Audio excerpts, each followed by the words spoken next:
Hello everyone, and welcome to Mercy Kill, the show about rusty speedruns and the runners behind it. I'm Skybills, your host, and this is episode 75, Blaster Master Zero and Shantae Half-Genie Hero with Norimaki. As we get started here, I have a few announcements here on behalf of Games Done Quick. Registration is live for Awesome Games Done Quick 2024. If you'd like to attend the event in person from January 14th through the 21st, go to GamesDoneQuick.com for more info, including attendee registration and hotel booking.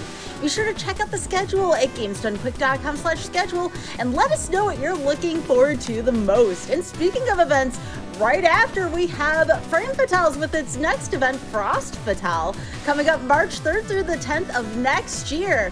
Frost Fatale 2024 run submissions and studio applications are now open for all women and femmes in speedrunning. Use !FF in Twitch chat or go to GamesDoneQuick.com/FrameFatale for more info. Get your submissions in before November 19th. And with that being said, Nori and TKY, our commentator, how are y'all doing? It's wonderful to have you all aboard. Thanks for having us, Sky. Much appreciated. Long time no see.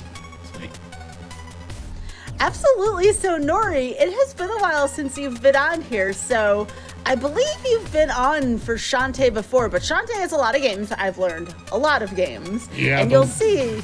Oh, go ahead. I was going to say the last time that I believe that we were on this one was basically hosting a relay race for the entire Shantae community, playing all the games that were available at the time. So I believe that was our last appearance on here, which has been, golly, already four years already? I don't remember, but what is time? We were talking about that in the pre-show, right? Yeah. So, a few questions here. So, Blaster Master Zero, not that old of a game, right? So, what got you into speedrunning Blaster Master Zero and Shantae Half-Genie Hero for that? So, I'm a big fan of kind of like indie developed games, and Inti Creates isn't necessarily one that was always on my radar. However, as a fan of watching Blaster Master Speedruns, the old NES title, it's like, it's time that I finally played Blaster Master 2. I remember renting it as a kid and not getting very far, obviously, in the NES one. So being able to play this modernized take on it, it seemed right up my alley. And when I played through the normal game, it was fun. I loved it a lot. And then they announced DLC characters eventually, and the DLC characters being Shantae, Shovel Knight, Koro, and Mighty Gunvolt. I was like, yeah, definitely gonna have to pick up the Shantae run because I'm known for my Shantae speedrunning. Started out with Shantae and the Pirate's Curse. I've run all of the games. I've done Pentafectas, which is running all 5 in a row. I'll have to worry about a new game here shortly. Next year when they release the GBA kind of revisit of Risky's Revolution, which will be a fun thing to experience finally. So yeah, it's that's kind of how I got started in this particular game, was thanks to Shantae. Yeah, and of course, because Shantae's in this game, you had to run it. It was very fortunate that you had already played Blaster Master, so I'm sure that helped out with this. So how long has it been since you've done your last runs of both games?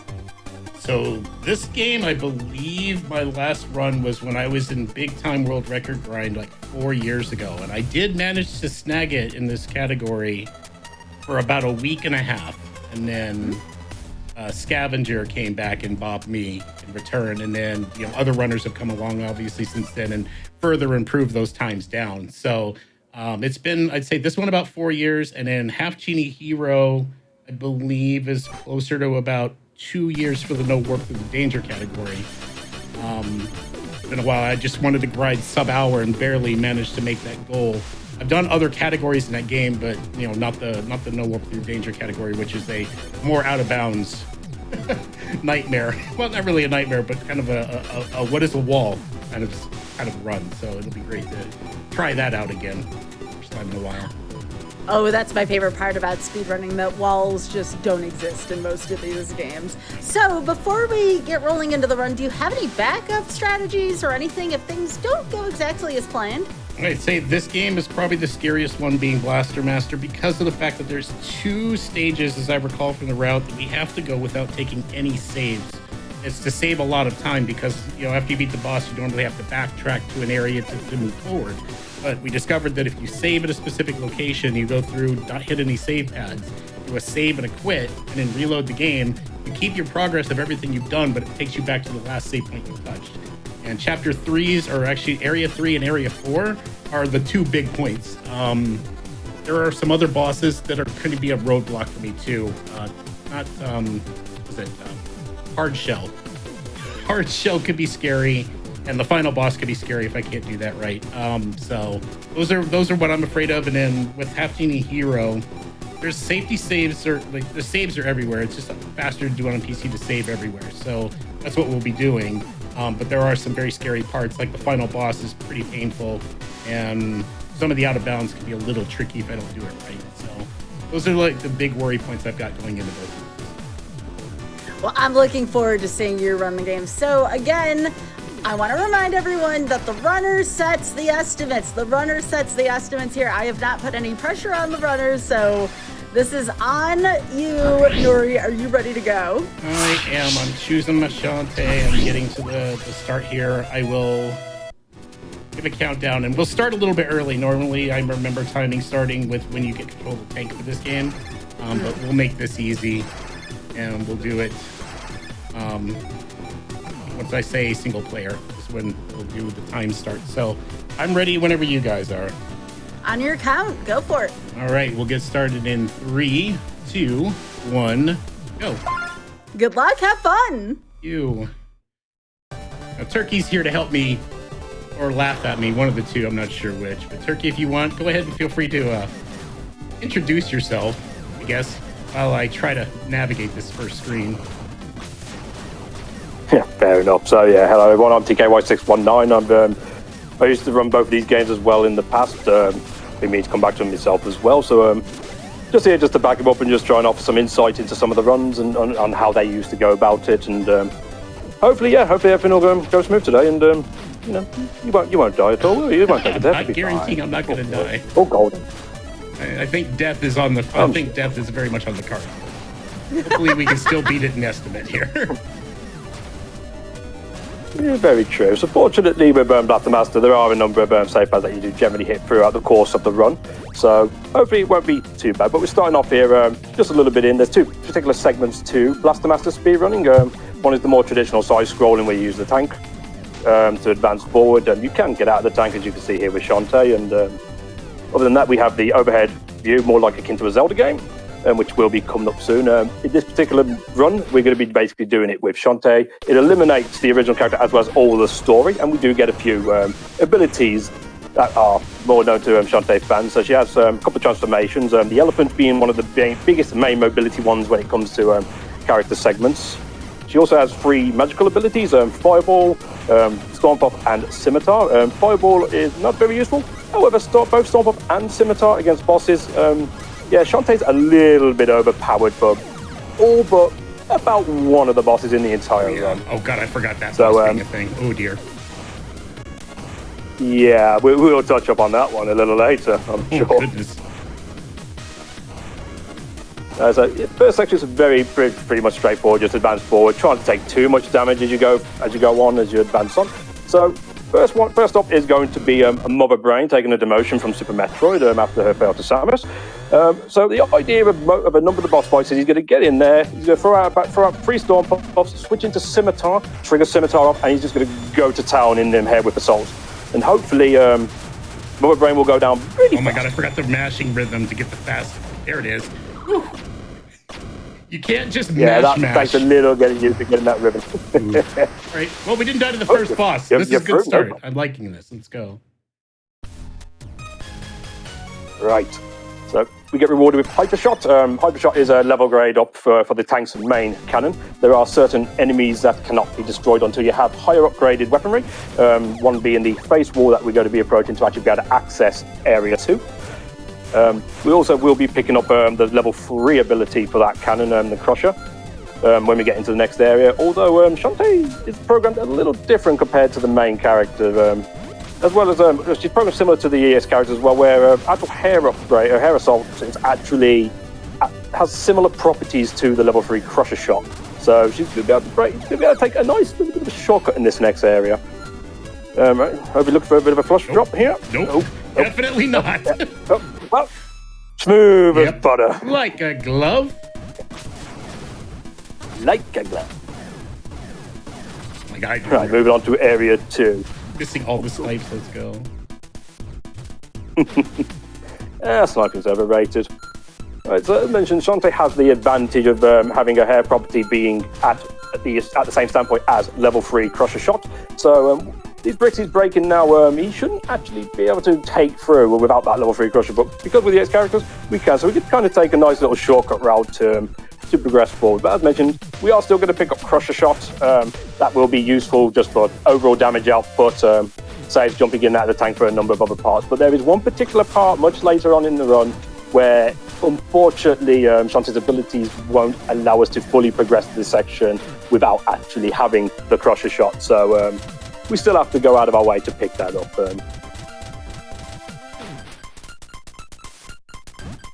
Okay. So going up. Oh, maybe.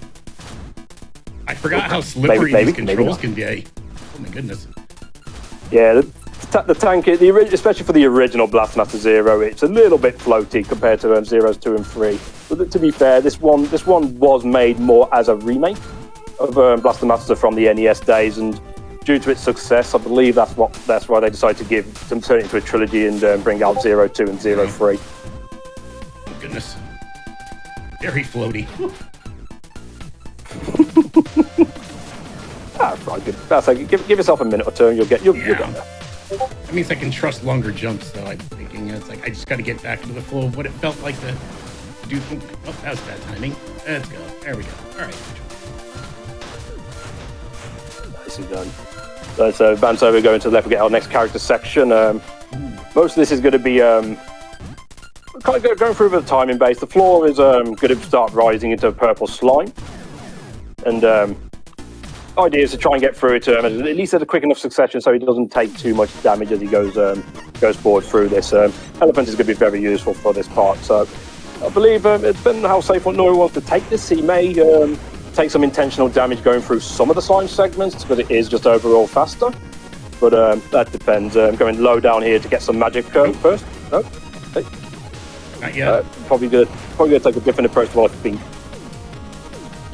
Yeah, so there's a lot of magic and a little bit of few bits and pieces in that lower block there that he could have taken if he chose to. Good to remember. I had no clue about that, honestly. I'm just glad I remember how to navigate this place.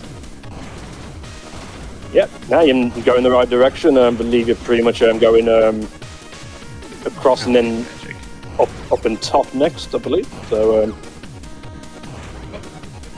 pretty much in the right direction. Only one magic. That's not good. Yeah, that's you got some magic in the save room area, I believe, so you should be okay there. Right, so we have our next boss fight coming up, Prebulus. So Prebulus pretty much is very similar to Mother Brain in terms of the overall approach and strategy you take. However, his hitbox is only within his head, so he's only going to want to nudge forward to a certain degree, like move like a block forward. The scimitar should take care of Prebulus' arms, and the Storm Puff in conjunction with hair whips and damage should pretty much make mincemeat to the fight. I am not in the right spot. Oh gosh, how did I get stuck there? Okay. So should have position there to finish up. Just a few more hits. Not the cleanest run. Definitely not. The rust is real. Like being able to switch on the fly, the weaponry, and use it properly is oof. It feels like I don't remember it at all. It's been, well, as you said earlier, it has been 4 years. If you was able to break record today, there might have been a few questions. Many questions. Yes, many course. questions. You know what? I'm actually going to restart because I just realized I'm sitting on like 1 HP. Like retry the stage, which refills the tank. Oh, sorry. Safety. No, fair enough. Yeah, so yeah, retrying will basically retake you back to your previous save or the last main door that you went into that takes you either to a new area or into a character section / tank section. You can take advantage of that because, as you mentioned, it completely refills your health. It also refills your special meter, which enables Nori to use the missiles that he's using. I don't believe he's going to be picking up any other special attack, simply because... I'm so dead. I'm so dead. I say the wrong game for bath time. Wrong game for bath time. That's a different Shantae game for sure. Ooh, almost jumped right into that. That would have been amazing. Really, but I'm hoping something will drop me a heart, but it doesn't look like that's going to happen. Also, just took a long route here. Yeah, just take a moment, then just drop down into the right. You'll be good. You'll get out. You'll get out. We're not to free. chapter We're definitely not free, but I can at least do a retry when I get through the door here. Oh yeah, very true. Get that lovely health back. As soon as I remember to stop over mashing my menu. Over menus. Yeah. Oh, the rust is definitely real. You're questioning how. Watch my PB VOD. You guys will see just how different this looks by comparison. But that's the point of the Rusty Run story. This is a perspective that folks normally don't gain, and that's awesome. You know, I may be mean to myself a lot and talk down about my abilities, but I do try to hold myself to some level of standard, and it's just like, ooh dear. There's no standards in this show, Nori. Okay, well, fair. That if you like dying, then I got a present for you.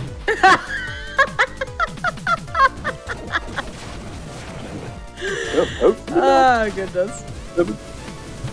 So with Area 3, it's going to be dependent on how Nori decides to go about this, because there is a very risky method that is generally used in a run that he may or may not go for, considering the rust values. But one of the main gimmicks here is these open switches here. You've got a yellow and green switch, floor conveyors. Greens you have to open all the way up. It's mandatory to lock it into position. Yellows, it's entirely up to you. You can open all the way, you can open up partially, because you can take advantage of this, of your cannon shot to actually keep it open, or keep nudging it open, preventing it from actually getting too far out of the way.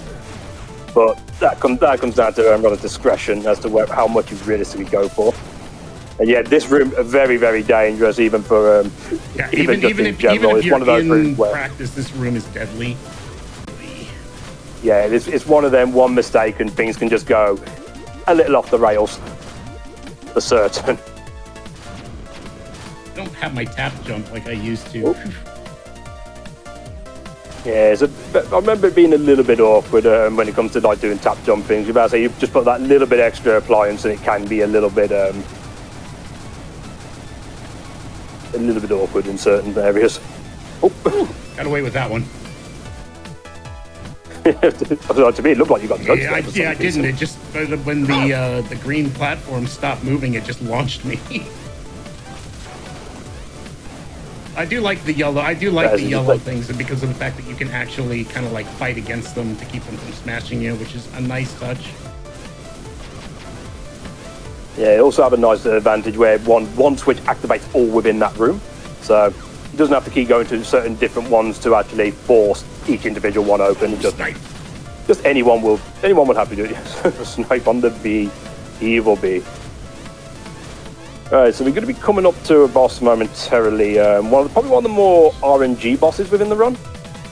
It's going to be definitely an interesting fighting aspect. I'm also going to see how Nori feels about this, because this is where a big gamble could come into play. What do you reckon, Nori? I think I'm going to take a safety here and grab this health upgrade to refill myself. That's what I think I'm going to do. I think that's a smart choice. 5 HP going into this boss, not a fan, and I haven't hit a save pad, so we're doing this like you're actually doing this like you would do the run. Definitely a big risk, and yeah, it looks like you're going to go for it. So the gist of this is basically, if he takes a death on this boss fight, he's going to probably lose about 2-3 minutes. For how long it felt like it took there. Let's try 6 minutes is what it felt like. Very possible. Right, so Central Gear is pretty much an RNG fight. The first part of this fight, you can do one of 6 different patterns. After that, you're pretty much playing by eye. The platforms themselves also alternate between each round and phase. And hopefully he's just going to cooperate. He's going to go bottom corner. So this is one of the trickier ones to deal with, but at least it's not gears. So you should be able to get at least an okay amount of damage here. So now we're just going to play by eye and just decide. Well, just play how he wants to play. You're using an eye pun on this boss, Turkey. That, I promise you, it was not intentional. Sure it wasn't. So that's one of the patterns we wouldn't mind seeing, especially with that floor. So you should be able to get him relatively close and get some good damage in. Time. Not on this occasion, unfortunately. Yeah, gears up is one. I'm playing with Joy-Cons, which I have not used.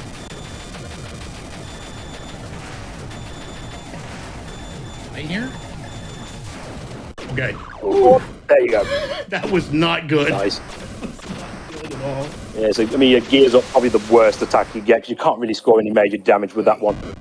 So he's got away with it. He's through. So here's where he's going to take advantage. He's going to save in the menu right now, and he's going to actually go back to the title screen. What this actually does is he's going to keep his ability and the fact that he took out the boss. But by doing this, it will send him back to the last save point or door entrance that he took, which, as he skipped all the save paths, just happens to be the beginning of Area 3. So this is just saves a lot of backtracking from there. Unfortunately, there's still a little bit of backtracking. Still got to go through back through Area 2, back into Area 1, right back to the start of the game, where you can then gain access to Area 4. This is very true. This is very true to the original Blaster Master. After you complete Area 2, you do have to back. Oh gosh, I wasn't paying attention to the fact that I had no health. Fine. Oh, I didn't mean to press that there. Backtracking so much to the point he's going to intentionally manipulate the game to go back to the start of Chapter 2, so we can do a little more backtracking for you today. Yeah, honestly, there's not a lot to say about this since it's just a huge backtrack through all the screens. So, Sky, I'm going to give it to you. If you've got things you want to plug for GDQ, please feel free. There's really not much happening right now. You had me looking for, as if I was in a marathon looking for donations for a second. That happens to me every once in a while, you know what I mean? I hear you. Sure. Absolutely, though, I can plug some stuff for GDQ here. Folks, remember that your subs, Prime Gaming subs, gift subs, and bits cheered on the GDQ Twitch channel help support Games Done Quick Hotfix. If you enjoy watching the Speedruns daily, consider subscribing to the channel. Also, if you're watching on YouTube, be sure to press the like button on this video and subscribe to the channel. Also, go to twitch.tv/GamesDoneQuick to watch our shows live. So, yeah, again, you had me looking for stuff, Nori. Sorry. No, you're But I'm not sorry. I've been doing more stuff behind the scenes lately, with hosting stuff. A lot of like games committee, host judging, things like that. So, which shout outs to all my fellow tech here at GDQ, not only just for the mainline events, but also here at Hotfix here. So Richard, you can hear me. Thank you so much for being awesome. This would not be possible without Richard and Bray. So you said you had stories about nori turkey? Oh, here we go. That could be a... I'm stirring up trouble. What stories? Unfortunately, yeah, you are, because you kind of put me on the spot. Yeah, I had stories, but now I'm being asked about it. I've gone blank. Brain is not good with me. No, I feel bad. I feel bad. I was just excited to hear them, to be honest. To be fair, I think the stories is more with the next one, the next game, more so than this one, to be fair. But unfortunately, he also has stories with me on that one, and I don't know if I really want to start this war. Please start the war. Please start it. Dare you. Yeah, we're here to have fun. Again, we have no standards on the show, which I need to apparently remind Nori. Well, the only problem is Turkey's got the world record for this category. What am I going to say about this? Oh my god! All right, here we go. Oh. Welcome to Chapter 3. I am going to take this as my lonely save and pray and hope for the best. I should have fired there. It's a 4. I was going to say, it's not my memory that fails me in runs. You got to remember, I'm the old man. If anything, Sky, what you're going to get is both of us knocking ourselves and not each other. Okay, I have a good tagline because we have to come up with a funny like show title every time. So far I have Mercy Kill the show with 0 standards. Get it? Get it? Because we're playing Master 0. Sorry, Chad. So I know I'm gonna get a few people groaning. Oh, that's fine. I love puns. He does not. Chad typically does not. I'll get booed, but I'll take that as a compliment, you know? Out of there. If you're going to go for puns, that's probably the only real recognition you get if people start booing it. Oh my god! Okay, you know what? I need turkey on more often to roast. This is perfect. Uh-oh. Now we've opened the can. Apparently I've just got myself a full-time invitation, so on that note, good night, everybody. Run. What a word. How to navigate this place. No, I need more wit on my shows. You know what I mean? We've been doing it lately. We've been getting a little more spicier than usual on here. But I love how we're just continuing this. I told North To the right. Is that where I'm you're supposed good. to go? Oops. Oh, Yeah. shoot. Yeah, sorry, I can't say no. Navigate. So, yeah, Go. you should, I believe it's right. Try to remember. So you got right, Down? then it's down into the right, I believe. Yep, down into the right. You got the three. You got the. Look at all two that little, safety. pick Oh, up thank there. goodness. Down into the left. Not that far down. Might have overshot a little bit. I mean, yeah, we've got a lot of talking. We haven't really spoke about this area that much. I mean, as sort of is at right at the start, he went and took a save point. He's going to do pretty much the same principle as what he did in Chapter 3, just to save a lot of backtracking. Most of this is down to memorization, and that is true for like a lot of runs in a general sense. But this is pretty much keys in and around it, knowing exactly where the enemy's going to be, where to shoot, where to stand, and where to maneuver. It's quite a big deal here as we get into this boss Ruby roll. I'd rather not say any more than that because I start talking about frogs. This could be a problem. Where's Froggy, Turkey? Where's Froggy? I feel like I'm missing some context here, Turkey. Where's Froggy? Well, I am dead. I am simple so dead. context is this. Please don't no. be dead. I'm dead. This is You're not gonna go allowed to well. be. This should be doable, but I think I'm dead. He should be out. He should jump 3 times and then getting close, angle up, mash attack and special should be in good succession. Hopefully for Ruby roll. Oh. I mean, that's one way to keep the tank from dying, I guess. Yeah. I Manipulation. can't. Oh dear. Oh, yeah. This might be a problem. Might be a bit of a problem. Can you beat? I bet you could beat this guy with Shantae. To be fair, yeah, you could. Actually, you could probably take advantage of a little something as well, which is There you go. something I really. Oh no, he's healing, one of isn't the he? things you can actually do. What is this? Yeah. I've never seen this attack. I've never seen this attack. Ow. Oh, that's dirty. That's dirty. So this is straps on the Yeah, fly. this is straight on the there fly. advantage This you is can take this is with panic things. mode. Go, Dory, go. Yeah, just remember there is an advantage you could take, Nori. Jump in the tank, jump back out, replenishes your health. Oh, that's quick Thank thinking you. there. That's a nice. Oh my gosh, Nori did it! Oh my gosh! Wow. On the fly strap. Nori, that was really good. Congratulations. Oh, my heart. I am 47 years old. I could not be doing things like that. I would just clench your butt instead. Okay. So I'm personally going to take this as a sign of Nori starting something with me, only because he just made the frog stay on screen for longer when we already established I don't like the frog. Oh, goodness. So, you're just being mean. Man. Chet said hair percent. Yeah, it's true. Shantae's hair. That's good. Wait. Well, there's the next meme category. Here we right. go. Well, the thing is, are we talking about Shantae's hair or the runner losing hair? See, that's I don't that's the have real much question. to lose at this point, so that's not too bad.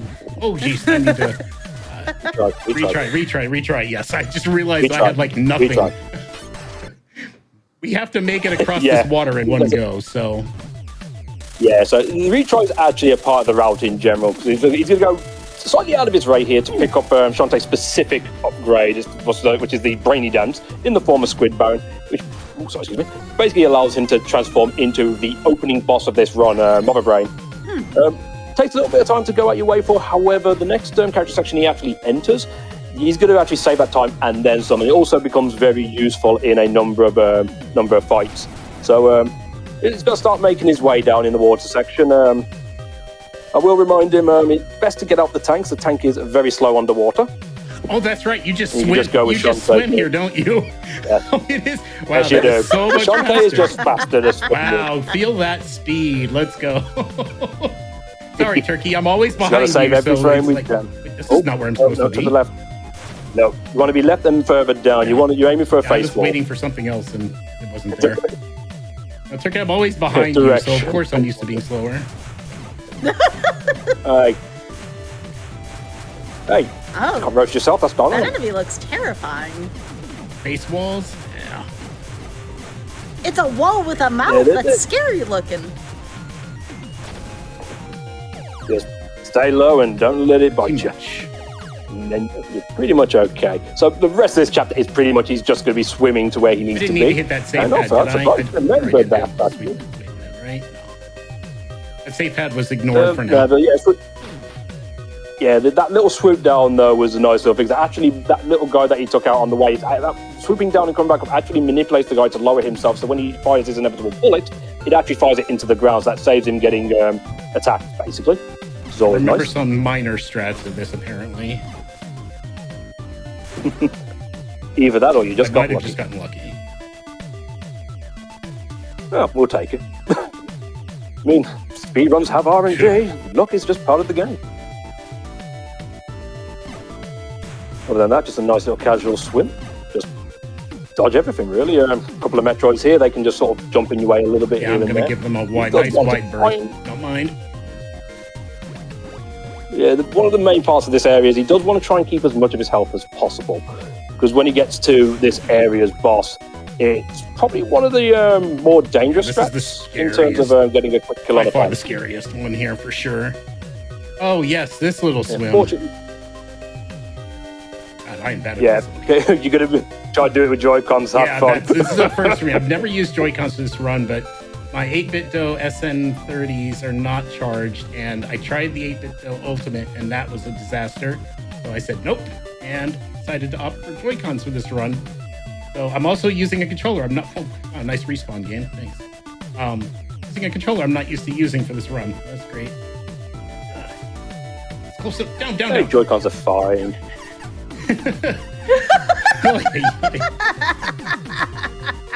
Right, so this is where Mother Brain's going to come into play. So this entire section is all about cycles. Traditionally, you're supposed to wait for all these platforms to come into the right position, and you just transfer from between each of them as you go. Mother Brain just completely eliminates this. This is one of the main reasons why. Shantae's cheating. Yeah, except this Mother Brain's decided to go to a hot topic or something because got herself a nice fresh pair of earrings. I don't know where she got them from exactly. I mean, I've said hot topic because I don't know why that came to mind. Don't ask me how I know. I don't know anything either. Hardshell's going to just make his presence known here. Sushi's on the menu, boys. Let's go. Well, that's going to be a problem for you being in right? Let's see if Sushi... magic. Oh, English is hard. Hey, you're the one from England. You should be able to speak this stuff. I need magic. Yeah, you've known me for a while. You know full well I'm very poor with the language. I got a better grade in German at the at GCSE level than I did in English, which is weird. Taking a little bit of magic punishment, I say. I had no magic going in here. Yeah. You want full magic going into this next fight. So, fortunately, there is a save point right before the boss fight. So, should things go wrong, he's not going to be sent back too far. So, the idea of Hardshell is his only weakness is on his back. He's going to start off with pretty much firing out these bullet projectiles, these bubbles. And what Nori's going to want to try and do, he's going to start dashing in towards him as Elephant. He's going to try and space it out a little bit because he wants to try and when he starts dashing through, he's going to take intentional damage. Hopefully, he's only going to take one hit. If he takes 2 hits, there's a good chance that Hardshell may get the kill. Once he gets through, he'll turn around and use the same strategy used in some of the other fights, using free Salt and Pops and Scimitar, and hopefully he's a go okay. Nope. Not a bad attempt, to be honest. Not a bad attempt. And that's the risk there, because even then he took quite a bit of heavy damage there. So probably get a Storm Pop going through and just try and follow him through at this point. But not a bad attempt there, to be fair, given it's been a while. Hi. Oh god, I have no magic. Oh dear. Run away! That'll do you. Now you just gotta find him. Just gotta locate him. And he ran all the way away down. No, he's gone. Come back here! This is why you hope you get the quick kill, because he will literally just waste your time going around in circles all day. Have fun, pal. Apparently this is one sushi that even Hardshell doesn't want to come near. Apparently. There's nothing. There we go. More in. There we go. Got him. Yeah, he likes to dance around a little bit. When if you fail to get the quicker, he likes to run around a bit. Oh God! But I just saw that he went straight down to 2 health. I am halfway across the world from everything I need right now.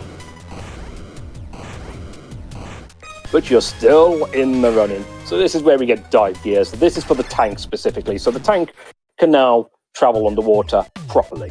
One thing I haven't touched up from, which Nori has done once so far in this run, the EX characters actually have an additional ability compared to Jason's original mode, where she can actually call the tank to a current location. Unfortunately, can't do that underwater. Nope. So there is a secondary aspect which is traditional with Jason mode as well, where the save pads that are within the game, you delay on them for a bit, you can call the tank back to you that way. So we needed dive gear to actually get past some water currents. Air currents in water. What do I know? You sure that's not how water works? Self-aside, Joe. Okay. I don't even know English being English. What do you, I don't think I'm going to know much of anything else. Wall down, nice. Yeah, I can't do my usual mash strat because the Joy-Con buttons are too small. I think it's this way, right? Yes, yeah, you're going the right way. Up and through. Should be pushing through the water currents at this point. Oh yes, my favorite room. Yeah, this is why we need to get the dive gear for Shantae. An extra bit of note, one of the other characters, Gunvolt, actually can just bypass this entire area because he actually has an ability that allows him to shortcut all the way through. It does unfortunately mean he has weaker offense through his tank as well, which makes it a little more awkward later. But as for Shantae, she has to get a few things, but makes us stronger, makes us more powerful, speeds things up. We're all good. All right. Well, we've made it through the danger area. The things that I was most concerned about, although these Deadpool worms are not my favorite. It's a dead end, dummy. Yeah, going up and across. So, area 6, typical ice area. He's going to trigger a few, there's going to be, it's one room, I think, actually, if I remember right. He's only at the start. So, he's going to trigger this room in with a switch. It's going to basically ice the entire area up, and there's going to be a lot of ice blocks. So, hope you got your mashing finger ready, because you're going to need it. You have a little moonwalk? Oh, I didn't do the moonwalk. You're right. No, Right, there we go. Yeah, moonwalking Shantae. Moonwalk with Shantae. There you go. I mean, I learned that from you as well. How do you forget your own strats? Funny, I usually steal all your strats. How does that work? I don't want to know which ones you steal from there. From this particular game, probably none, because you ran this after I kind of didn't run it anymore. Yeah, but as in most of the strats were already pre-existing when I came to this game. Might die here. Let's see if I get a lot of health drops or something. Love this song, by the way. Yeah, lots of I love this song. Yeah, the soundtrack of Blaster Master has always been one of those kind of poppy things, but it's good old 8-bit nostalgia type music as well. I mean, I'd rather sit down and listen to 8-bit and 16-bit music in gaming versus standard music, to be fair. So big geeky here. Everyone's the fun. That's right. Just run away. Oh, no. There you go. Safe. That'll do it. Not the ideal pathing, but I'll take it. So fortunately, Shantae, one of the EX characters, she has an advantage that she could take using her monkey transformation. When you're out the tank, Shantae can still transform into the monkey, which is always nice. It's actually taken us the back route. In the traditional playthrough, you're supposed to go up and around and about, and this is actually the way you come back out of this area. He's also going to take advantage of calling the tank to his location, which is in a position where he can't. Probably because you're too close to the wall. Yeah, okay. I was going to say, that should be. I think. I was like, they didn't patch this, did they? And I wasn't paying attention. Dun dun dun. Come on. What an ultimate troll that would have been for a Mercy Kill run. I mean, I wouldn't have put it past the developers to do such a thing, but into monkey. Yeah, should be in monkey, right? In tank and monkey. Yeah, this is also why we needed to pick up the level 3 crusher shot, is because we can't hit these blocks from underneath with Shantae's hair. So we had to get this level 3 so we can take this back route, and it pretty much skips out about half of chapter 6 in of itself. Then we have the fun factor that comes into Chapter 6. Ancient Free is the boss of this section. One of the only boss fights in Shantae's particular run where this isn't a gimme. This isn't one which Shantae can just come in and just outright demolish. So there's a couple of strats that he could take. I'm going to see which way he goes. Down, into the left. Oh, I went the wrong way. We're probably dead then. Maybe not. Maybe we are. No, we're probably dead. There should be some health in that bit of ice there. And then staying in that block there. There you go. Direction. It's been a long time. 40 years. Don't remember route. I'm surprised I remembered as much as I have up to this point. To be fair, though, so am I. I'm going to take a retry to get top health here. Okay, let's see what happens. Okay. Just remember to go back into Elephant. That's right, because we start out this way. So Ancient Freeze, pretty much all of these nodes, they're going to open at random intervals. There are a few things we can do to manipulate. So the first thing he's going to want to do is he's going to move over to the right. He's going to try and use Elephant to try and destroy the lower right nodes pretty much early doors. He's going to dash through in one way and a dash through the other way, and hopefully just in time. Coming out of that, he may take one of two different strategies. Depends on how he wants to play this. Probably slow. Looks like he's going to go with slow as I'll get out. Going to go with the Mother Drain straps. So one of the principles with this is ideally he's going to try and he doesn't want to stand right in there, but if he can, he could try and position himself. He puts himself like in between two nodes simultaneously. We can use then Mother Brain for the main offense and main damage to actually take him down. Another thing you can do, you can see these lasers that pop up from time to time. If there happens to be a node that's got that laser there, you can trigger that intentionally to force those nodes to open up. You will have to be careful of the lasers, but it also keeps those nodes open for a bit longer, giving them more time to do the damage necessary. But other than that, this fight is pretty much on. I remember doing a different strat initially with this, where it was there's like a little robot that she can turn into, which is not one of her standard transformations, and that robot shoots through all of the nodes, but of course it's still RNG on whether or not that they open. And with that, you could potentially just sit there and spam all day and just wait for RNG to do its thing. Very true. As long as you don't literally sit in the hitbox, you'll be fine. Yeah, I'm kind of bad about that. These are things you don't want to hug. But look at these nodes. They look very huggable, Turkey. Taking it super cautiously. Really? I think those fight things they're look more huggable. They're not as huggable as Starfish, though. And here we go. Yes. Oh, stop! Well, these Starfish slow you down as a speedrun. Yeah, why would I want that? Turkey, charity. Wow. Now you really am shooting. Okay. Unfortunately, I can't. Oh, thank goodness for the health drop. Okay, I'm happy now. We're gonna survive this. So we died once because I was bad.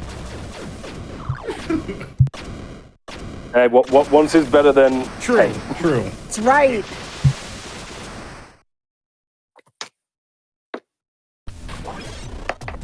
Right, so that gets us the wall climb. So pretty much that now allows the tank to do to grip onto walls and climb up and about. We need this to get into Area 7. However, from this point on now, this is the biggest backtracking segment of the entire run. And what's the climb button?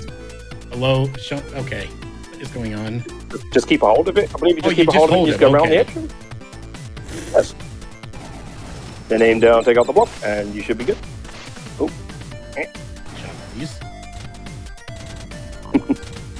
So the backtracking here is, as I mentioned, is very lengthy. So pretty much the sequence is he's going to backtrack for Area 6 to get back into Area 5, to then get back to Area 4 to take him back to Area 1. He's then going to go back the way he did at the start to go to Area 2, back into Area 3 where Area 7 resides. So I think this is probably a good point. Well, I don't really know what this is a good point for now, so I don't really know what else to talk about here. So if anybody's got anything they want to say, plug, or if you want to take a few more shots at me, I'm sure you can. I'm sure, why not? So I don't know. We have about like 12-ish minutes left. Do you think that's going to be enough, Nori? Oh, it'll be sketchy, but as long as I don't take any too terribly costly things, we might be okay. There's one only really scary part that I'm really worried about, which is actually in like the last chapter, I can't believe that the time is flying this far, though. I felt like I had a lot more than that. If only time would go as slow in Mercy Kill as it does at work, Nori. Yeah, that would be. Jeez, that would be nice. I didn't think we were doing that bad, considering I didn't die in any of the chapters I was scared of. But I have been playing very, very cautious. So No, that's the point. That's why I asked the runners to set the estimate, because I want to allow, if that's the way the runners would like to play, we always like to allocate for that. I will try to pick up the pace a bit now, because I want to see if I can beat this time. I will say that in the pre-show, Nori was thinking about picking this up again. Do you still feel that way? Yeah, I definitely do miss this game a lot. And once I get used to the controls, I get the right controller in my hands again for this. Ouch. So about that estimate. Yeah. Okay, quickly changing mind. Just kidding. I still love this game. It's fine. So Nori's decided to do a route change where we do the backtrack from Area 6 back to Area 6 and probably back into Area 6 again. I hope we aren't doing that. Turkey. Oh. Hey, he started it. I mean, you ain't getting Anytime it. I say starfish, it's over. I can't believe I hit. Yes. So, yeah, for some reason I have problems with certain animals or certain life forms. I don't know why. I'm just weird. Easiest way to put it. I mean, I did have a curious question for you, Nori, for if you dare the challenge. That. Left side or right Oh, side? I am definitely going right side. Screw left. Nope. Not happening.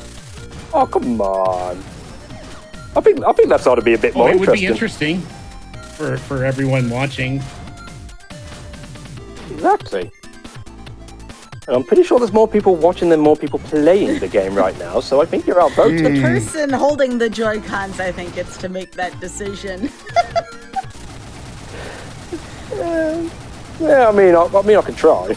I don't even know if I don't even know if I actually know the way that way, like that direction. I mean, in all fairness, my Joy-Cons are actually right in front of me, and I've just picked them up. Does that count? Maybe. Down, please. They tried to pick up the To be fair, if I pick up the started- pace, and here I am playing it like it's a let's play.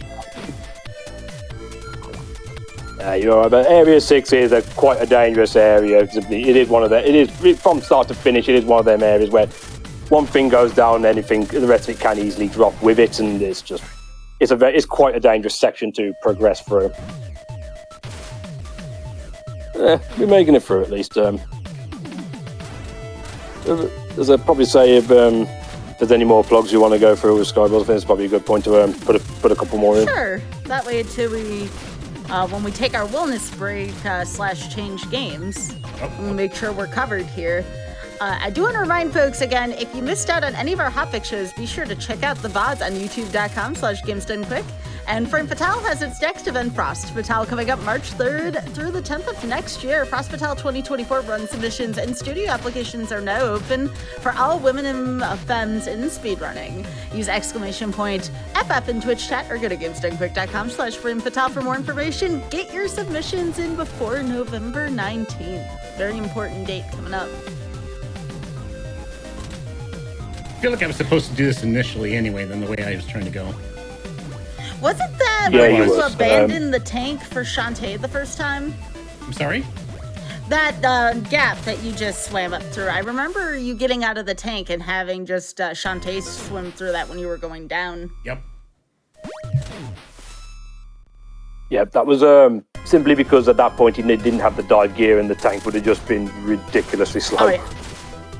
Unfortunately, so now he's got the dive gear, he's able to take full advantage of the tank's ability going through there. It's always nice. Alright, so he's got a little more backtracking to do. A few more chapters. We're back to 3 here. Alright. Yeah, it should be fine. I think it should be fine getting into area 1. You can always take a retry there, or chance for the big health near the end of the area. Oh, that's a big jump. Ooh, an HP.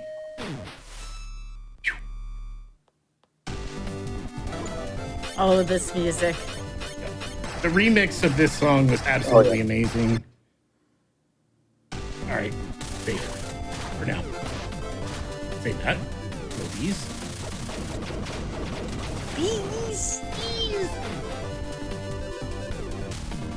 Not the memes. No good.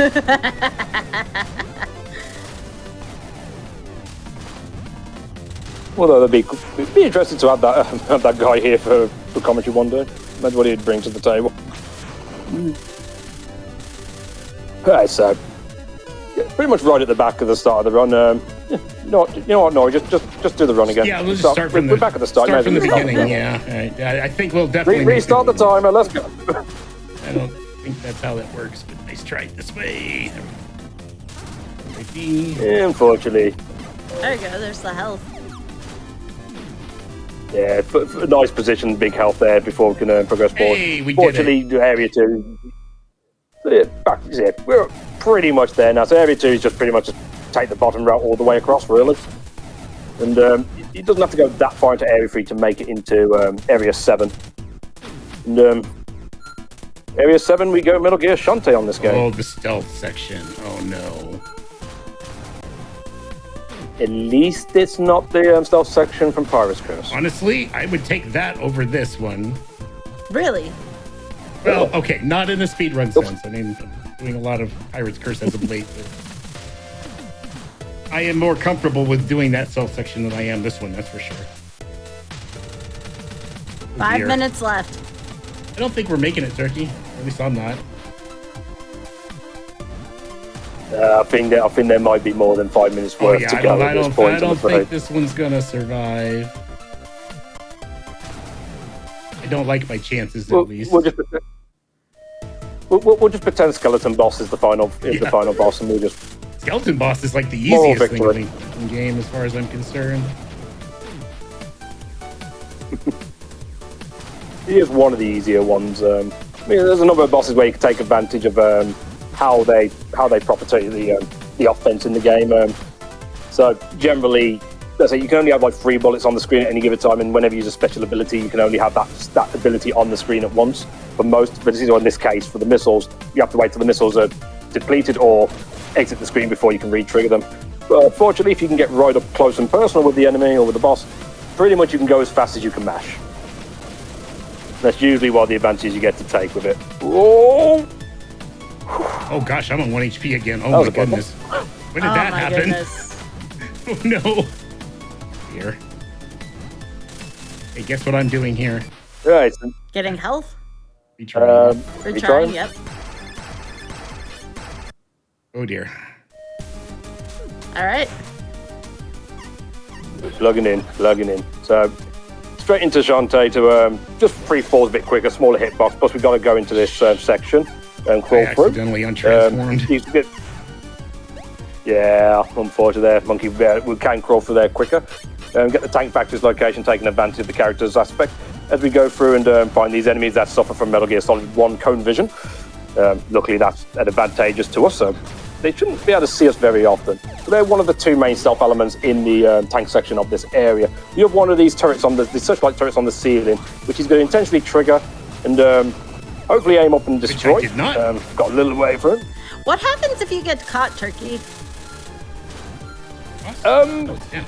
People they like to swarm you a little bit, and they go ham on you. There's Basically. a lot of damage that happens, and it's pain, and yeah, owie. Yeah, gotcha. Fortunately for the tank section, it's not as bad when it comes to the aggressiveness of them. But when you get to the next character section, that's where you want to respect the stealth a little bit more, because if they catch you, they hurt. Not too early. And if he gets caught early, it's very likely he will take. Wow. That's too a early. lot of damage, like what you were saying. Yeah, it's risky to go for, but at the same time, it is the approach. But you let them go.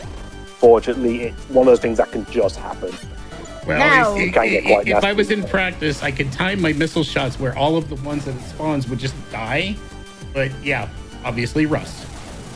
I want to remind folks again that, yeah, these are rusty runs. Second of all, there will be another run after this. We will take a wellness break to change games, but we will be Another chance for Nori with Shantae Half-Genie Hero. So again, more time for redemption here, Nori. I mean, the second attempt's going way smoother. Yeah, this is looking way better. Yeah, you just needed one lap, and now all of a sudden, pro.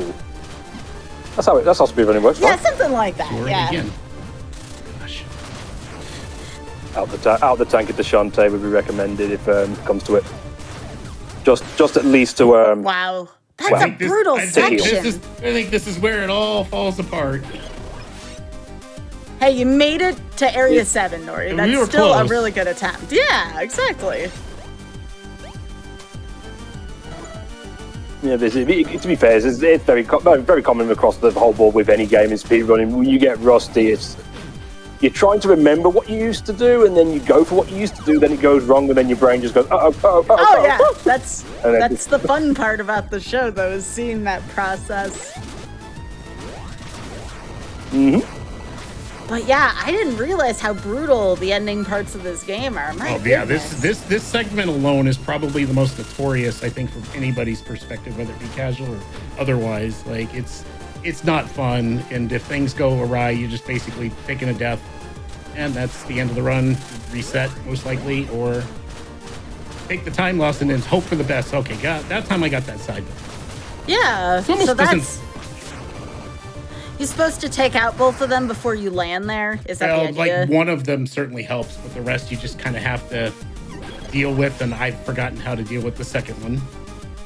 2, 1. Ah, that's it, Nori. I tried. That's okay. That was awesome, and I very much applaud you for giving that such a good attempt. And I'm glad that you're going to give this game another shot as a speedrun. It looks really cool, especially with the Shantae DLCs. So we look forward to seeing that from you in the future, Nori. Yeah, I've got revenge tour planned after this weekend, so practice up and take it back to this game and show it who's boss really. So. Yeah. I'm looking forward to that. However, you still have another run to do tonight, Nori. So again, we're going to have Shantae Half-Genie Hero coming up after the wellness break here. Really quick, though, remember that your subs, Prime Gaming subs, gift subs, and bits shirt on the GDQ Twitch channel help support Games Done Quick Hotfix. If you enjoyed watching Speedruns daily, consider subscribing to the channel. With that being said, everyone be sure to hydrate, stretch. I'll be right back with Mercy Kill.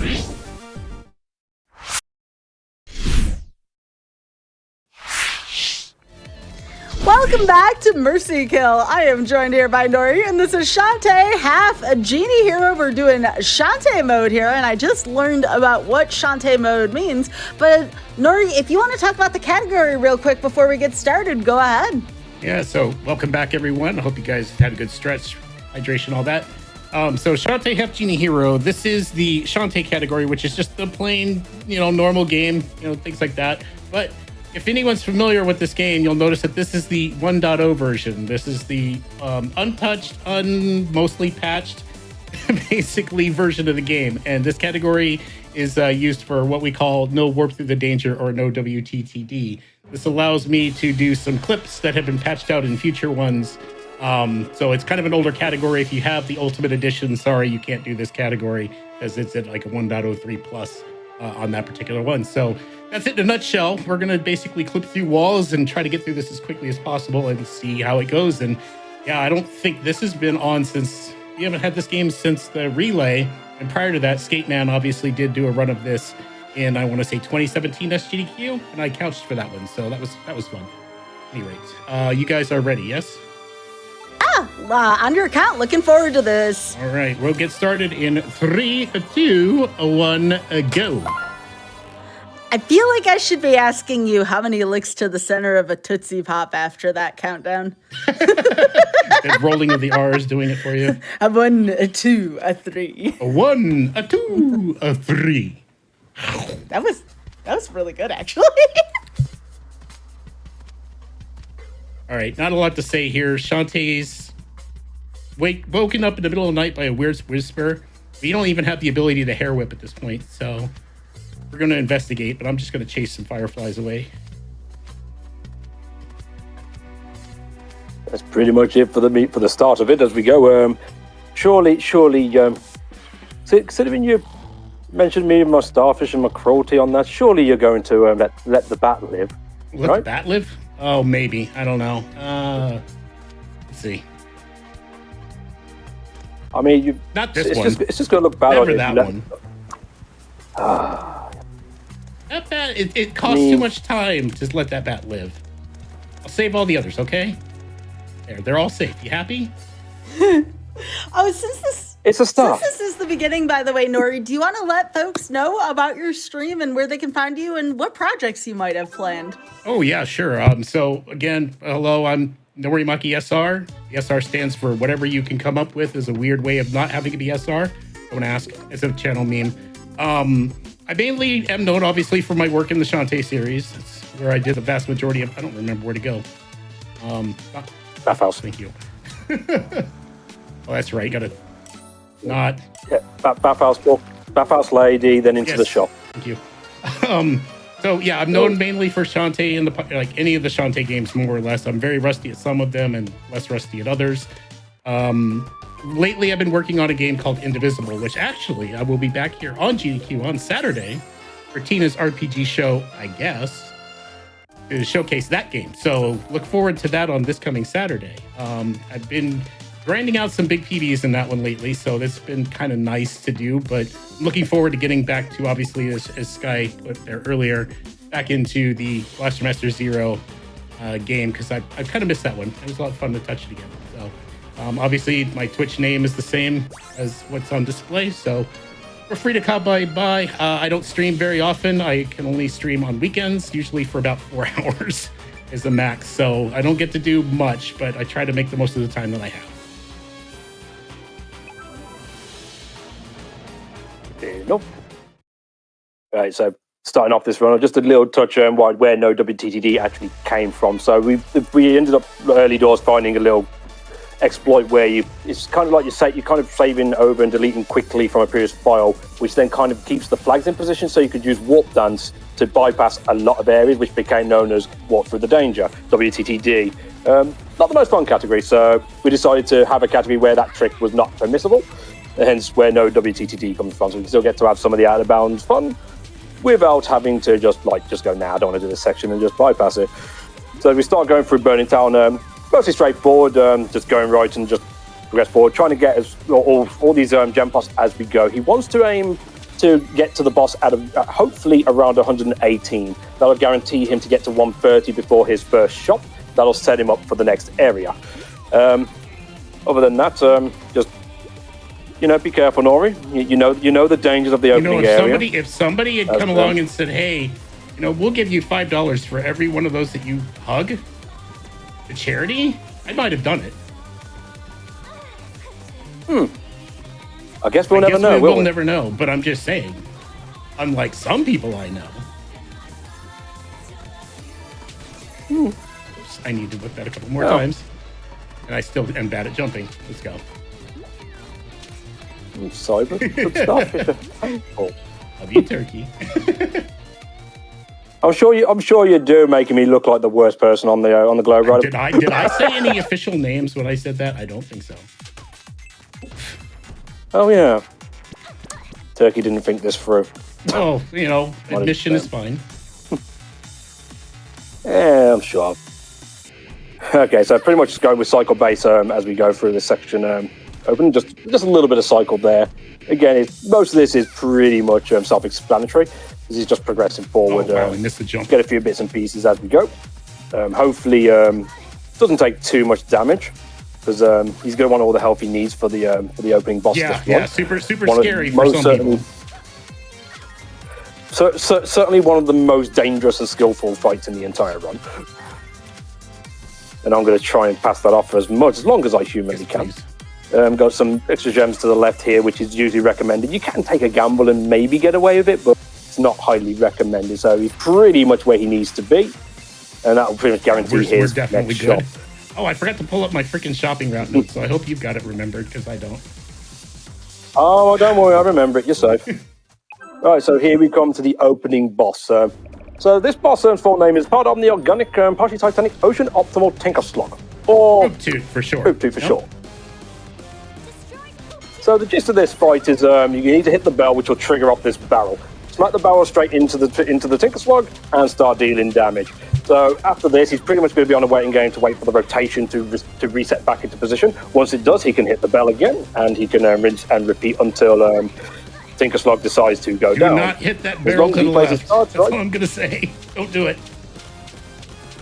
As long as he plays it right, he should not join the elusive club of taking the death to this boss fight in the middle. There's only one person in that space. Yeah. No one else has ever died to this boss, especially not the marathon. Oh, there we go. Whew. Exactly. I mean, just as much as no one's died to the Golden Mine boss in GBC Shantae, Don't talk right? about that. I think every GDQ, I think every Shantae GBC runner has died to that boss at some point. No comment, Your Honor. It's so easy if you slide off that platform. Right, so Risky Boots is pretty much the main villainous enemy that is across the series pretty much throughout. And it just seems a bit weird. She's been beaten, she's gone down, she's given you her dastardly plan. It's like, well, that was easy. I mean, there's supposed to be another. Well, I've got like another hour and 10 of this. So, I mean, she's done. I mean, what else can we do in the run? What else can we do? I mean, the enemy's down. I guess we can get Monkey. Yeah, I mean, Shantae game wouldn't be a Shantae game without Monkey. Got Pirate's Curse, of course, but. I was going to say, well, Pirate's Curse is Oh, yeah, there was no Monkey in Seven Sirens either, but there was a Monkey equivalent. Yeah, there's a true ending with Pirate's Curse. Shantae gets her powers back, which is why this game returns back to her tried and true animal transformations for progression. So Monkey is, just like with any of the other Shantae games that it features, it will be one of our primary transformations throughout the course of it for both movement, as it does have a little bit faster foot ground, easily quicker for climbing up walls, which we'll take advantage of momentarily as we progress forward. Other transformations will have its uses, but Monkey is kind of the go-to ability. It's going to enter a shop here, Super Pipe Ball to start off. As mentioned earlier, this is going to set up for the next boss that we hit. That was weird. I don't remember this menu being this. I don't remember the menu being this laggy, but okay. You go for a challenge run there, just a pipe ball run. It's not back to him, is it? No, it's back to it's just Sky out. Sky, the host of the show. Which you got your shot, yeah. Yeah. Can he leave the island now, Sky? Is that okay? Oh yeah. Go for it. Okay. All right, fine. Your Mercy Kill run might have ended there. She refused. Yeah, I think we'd be sitting there for an hour just twiddling our thumbs since she said no. I remembered to do the thing and go back to the stage we just came from. Go. Yeah, so there's two reasons why we returned back here, based on some maps that we had done in the early days of routing this game. One of them is because he can get a good amount of gems as he progresses forward through this run, progressing through the area. But he's also getting back to the second point in this area. One, for an upgrade to Monkey, which we'll touch up on a little bit when he gets to it. And there's also a side quest that is technically supposed to be done after the next area, but you can actually take care of it now, so it sets it up ready. But this is going to set his shop route up nicely, as well as set him up for a couple of other aspects. Plus, Monkey Bullet in the next area cuts out quite a bit, so some of the time he's using up here will be saved in abundance in the next section as well. He's also on transforming and using his Super Pipe Ball to break gem pop. It's very minor, but it's like fractions of time faster than just delaying hair whip and back into transform. So just every little bit helps as we collect gems throughout this long. There's quite a few gems in general that we pick up. Fortunately, it is all on route, so there's no step back and grinding for gems, so we don't have to delay too much for that. Let's see if you can get this one cycle still. Oh God, I don't know. I already screwed it up. Didn't transform immediately, so possibly. So missed it. Yeah. How do you all not just like dance while speedrunning this? Like, I feel like I'd be just moving. I definitely dance. Like any of the games that I run, I'll have bops, and I dance a lot. I love that. I'll sing random lyrics to them, whatever. I mean, I've tried dancing, but I find that I get about halfway in a run before I run out of breath and I just pass out. So, not really recommended for me. All right, so now he's going to take care of the side quest part of this. Oh, that's right. Thank you. Down, all the way down. So, he's coming in here now. This happens to be a restaurant. So part of the side quest is the deed's missing. The lady that wants the deed is actually in this area as well. He has to clear, but first he needs to clear out all these pirates that are in the way. So he's got to take out 30 of them before it will before it actually produce the deed in of itself. You might also consider at this point to take an additional heart container which is in the area just for additional safety. Or you might choose some this damage I'm taking, it's definitely, I think it'll be a certainty that I'm going to do that. Goodness gracious. A fair enough call. So he's going to make his way off to the left. This also gets him an additional gem pot for 12, which will help towards his routing. And it will also give him one extra heart container. In a traditional run, most aim to try and only pick up the one in a later section. However, especially in a rusty formation, this one is easily a wise pickup for sure. And so gotta go speak to the chef lady, and I think she still wants to know where her doggo is. You don't happen to know anything about that, No, I hear do you? Tina does though. She seems to have a lot of things to say about that dog. I mean, none of you used to run the game, so I mean, you took care of him, right? The dog? Yeah, absolutely. Yeah, I totally didn't bop it with my hair to get 100 gems. I promise. I'll just take your Oddly word for specific, wasn't it? Yeah, I mean, considering it was so specific, it clearly No wasn't screen true. time, Bolo. Get out of here. Yeah, no screen time for you, Bolo. Badge. So we enter Mermaid Falls here. So this is where he's going to take advantage of the monkey bullet that he picked up. This pretty much you grab it to wall, kick off of it, and it fires off. It also makes her invulnerable when she's bulleting off, or as she's progressed through a general bullet. This is just pretty much going to eliminate the left side of this section, and then the next part is going to eliminate a good chunk of that as well. I didn't think I was going to make that, but I tried it anyway. Yeah, you still got it. It's not an easy bit of that's a really maneuverability tight to monkey take on that bullet one. to do, just for the sake of like. Yeah, Yep. you're right. Left wall. No, yes. Left wall. Left wall, Now bullets I'm gonna across. give up. It's coming back slowly. I'm surprised I remember as much as I did, to be fair. Alright. I believe this is one of your favorite tracks in this game. This isn't it? is Right, if I'm not anybody mistaken. who is a sub to my channel is here needs to be doing like Nori jams like right now, because this is by far the hottest track for me in this game. I can't disagree with that. I mean, the music in the series is very well, to be fair, for the most part. This is definitely one of the catchier ones. Also a bit of a fan of like the Skybridge soundtrack as well, believe it or not. That one's a really good. Not so much the that's a area. good bop too. I'm not just supposed to be down here. You grab that gem pot up in the center there. Yeah, where the heck am I supposed to go here? Oh yeah, there. Never mind. I got Grab it. the ring up in between the I center got there. it. I missed the cycle, so I'm gonna go around this guy. There you Don't go. mind. Yep. So just Where's this guy gonna be? nicely Okay. done. Up. Yeah, he's gonna be a little bit closer. But that's the advantage we have with Monkey in general. And because of Monkey Bullet, we can just ignore the rest of the cycles to the left. Grab on to the Monkey Bullet there, grab the ring, and up top. Then just tank a little bit of damage, reach the slide, and we can... Too much damage. Watch out with stuff like that. You transforming trying to transform and untransform in the middle of a hitbox actually removes your invulnerability frames. So you have to be a bit cautious when stuff All like right, that take a happens. bet. Other than that, How we many have, oranges am I gonna miss? Miss. I think it's gonna be the higher number. Just remember one thing, Nori. Do a barrel roll. Do a barrel roll. So yeah, this is simply an auto scroller, but there happens to be a good bunch of gems and oranges in the area. Oranges heal for 1 heart, very much useful to get, especially as it's freebie health. So like early mid game, that can be useful to you until you need the major health later portions. But so far, no I oranges missed a missed. single So, one. It's all coming back to me. I don't know how, but I even remember to get the big 5 that exists in that one bubble for whatever reason. It's the only one on the stage.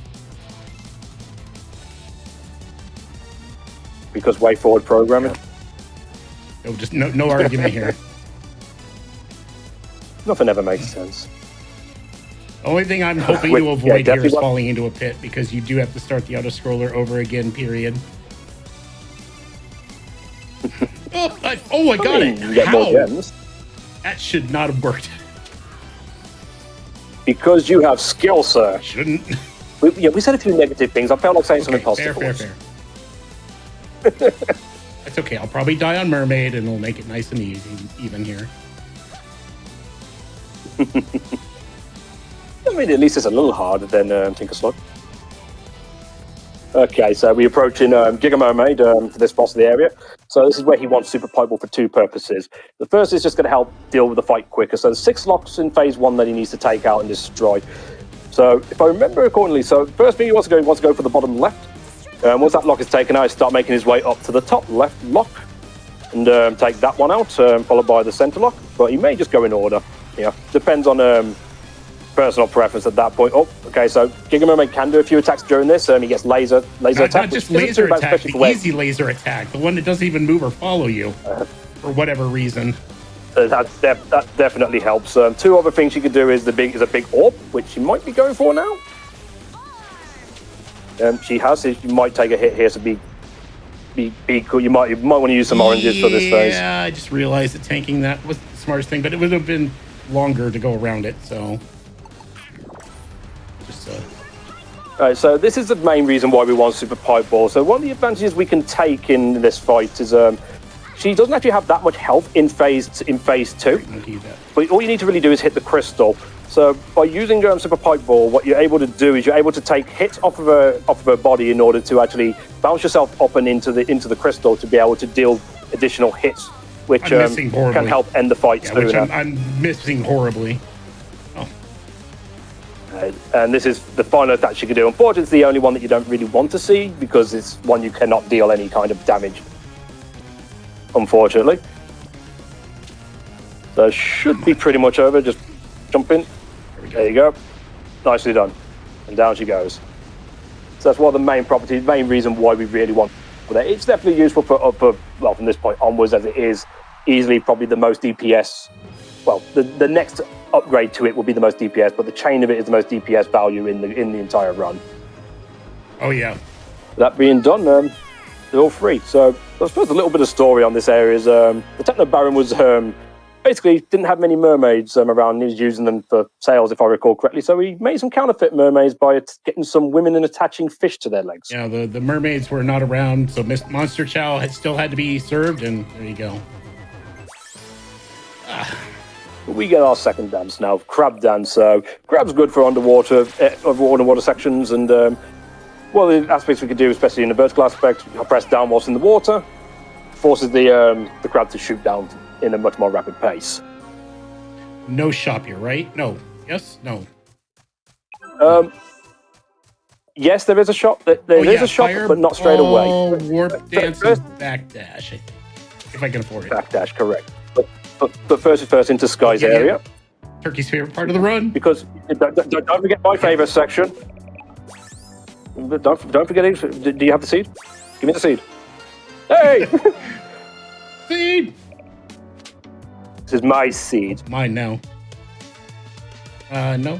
Unfortunately, into the now shop. You do the shop. You do into this. The shop where the next do this, and then you shop, and then into the next guy. I got it. Yeah, you give his little parakeet there a nice bit of bird seed, and he somehow manages to release a copper ore of that size. Fireball. Right, so yeah, fireball. Getting that button, Nori. Oh my goodness. Fireball, backdash, and warp dance. So even though we call it "Don't warp through the danger," we still need warp dance. It's important. Yeah, we need it for two aspects. But I said when we get, it's going to be a little bit later. We can use it to skip past a couple of the areas we've already done just to save some time. But we also need it to trade in for another transformation later on, to going to give us some access to some of the out of bounds stuff that comes with this run. And I mean, there hasn't been much at this point. One of the important aspects that is a part of this, the out of bounds stuff doesn't actually come until a bit on in the run. So the first 30 minutes average is pretty much mostly glitchless. And then it starts to kick in with a few of the tricks of the trade. It starts out really thing. If you're wondering what's happening here, we've been fired again, and people are losing their memories. Don't worry about it. It's like me. I can relate, so we're good. Wait, we're forgetting what now? Exactly. Why am I here? Did you get my vitamins? No. To be fair, with my brain, I don't even know if I'm joking. It's serious. Fair. And the thing is what I've got like 15 years on you. In official age, but I'm pretty sure based on health, I've got 15 years on you. More if we start counting mental. I mean, I'm British. I like cookies. If we're talking mental, I'm not even born. All right, so Tasseltown desert section of the run. So as you mentioned, everyone's lost their memories. They don't really know what's going on. Oh no! Oh god, I didn't think I made it. Coming in. So we've got to figure out why it's going on. So one of the main gimmicks of the first section is this wind cycle. So he's going to you want to go crab him down. Oh, I realized it too late. Even I forgot first. See, when I said whether or not I was joking about remembering or not, I did legit forget for myself there. So I guess the effects really do carry through the game.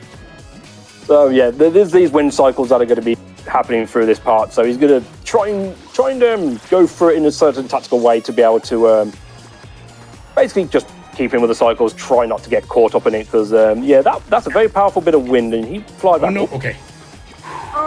Okay. All right. Well, we're definitely on cycle now. That's no question.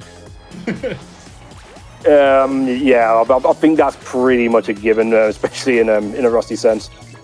And to be fair, even in a non-rusty sense, this is not the easiest of cycles to be able to keep on top of.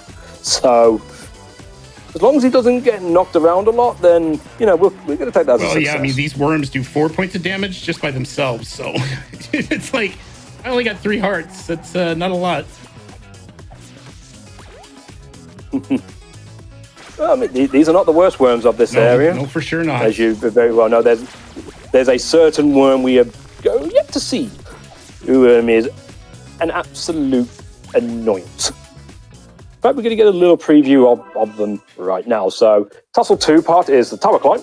So he's going to try and climb this tower as fast as he can. Now, this isn't just because of speedrun. He's literally going to be chased by a big giant worm called Wilbur. And if he gets caught up, and he gets caught, he's going to have to go right back to the beginning of this tower and restart it again. I mean, on the way up, there's going to be gems he can collect on route that will set him up again for...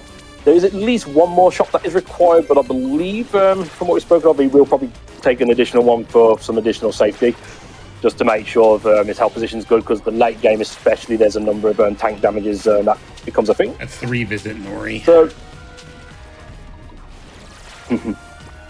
going for those remains early, I see. Up the left wall. I always forget. And then, gosh, I'm rusty on doing the transform, untransform. Like, oh gosh, dear. But it's always the fun part of doing a run that you haven't done in a long time. It's kind of like being able to play it again casually for a short while, which is one of those things that you tend to lose out of when you actually pick up stuff for speedrunning. But depends if the trade-off's really worth it to you. I mean, obviously to us, yeah, for sure. I mean, the Shantae series has always been fun to speedrun for the most part. I've run these games so much, it's like hard to say that I'm rusty. Like, I remember a lot of stuff that I need to remember, but executing it is like a challenge. Speaking of challenge, you've got Skybridge. So this could be one of the first roadblocks in terms of getting a good time. In this run, Skybridge is pretty much an open area of pits. So one of the main strategies usually used is the monkey bullet to be able to help try and bypass 1 or 2 cycles. I don't blame Nori deciding to take this a little bit safer because, I mean, like I'm nowhere near the cycle that I would like to be on at this point, but that's fine. It's already sketchy enough getting through this stage without trying to be really, really good about it. Although that was a nice monkey bullet, that's actually a bit of a tighter bullet, simply because if you're a little bit too low on... there. Yeah, if you're a little bit too low on that little edge, you'd just get hit. And I think most enemies here hit for at least half a heart. So it can be... it's not like devastating after a while. In the later patch, they made it 1 whole heart, so... Oh, yeah. No. See, I suppose I better mention a little bit on that difference between like the original patch versus... Heart was coming up. Well, enjoy the music though. This is another banger, of course. Yeah, but I'll take a moment just to briefly mention like a little bit of difference. So why we use this one mainly, obviously not just for like no WTTD for the glitches, but even with the glitches from this version is generally preferred, mainly because there is the one property as Nori mentioned, enemies hit less hard on this patch of the game. But one of the biggest aspects is actually the fact that they kind of balked how much magic consumption worked in the original 1.0, and we take full advantage of that. Because from any patch onwards, it does. I think it's something like 2.5 times more consumption, or 1.5 times more something like that. So it depletes much quicker. So we take full advantage of that. I didn't know how I wanted to do this. I think I do now. Oh, well, not like that. Yeah. Piece of advice: don't fall. Well, yeah, I don't know. I'm fat fingering jump for some reason. Not a good thing. That's not. I'm just gonna take this nice and slow. Nice and easy. Oh. Also, in future iterations, I think the arrows fly faster too. Okay, that was a bad call to jump like that, but we're good. I'm not too sure with like the original Shantae mode if they move faster. I mean, with the stuff like the costume modes and hardcore mode especially, which we won't talk about here. That's just pain incarnate. All right, everybody's favorite boss time. Who likes auto scrollers in boss format? I do. I do not. I don't either. I'm lying when I say I do. Oh yeah, but this is fun. Where's my contact? There's a context lens around here somewhere. I mean, is it yours or Wilbur's contact? This Wilbur's, we really shouldn't be able to miss it. I mean, that's a big eye. Hey, cannon jump. So, You can still do it. Nice. Just got to go one better to get the slow motion here with. Yeah, I was trying for it. It didn't work. And, you get to go a bit pro there. So the gist of this fight, as mentioned, is basically auto scroll of the boss. So you pretty much follow the cycle. There is a little bit of RNG in regards to where the main falls to, where you can hit it into the cannon save or lose a bit of time from that perspective. From that point, it is pretty much as you hit the eyeball multiple times.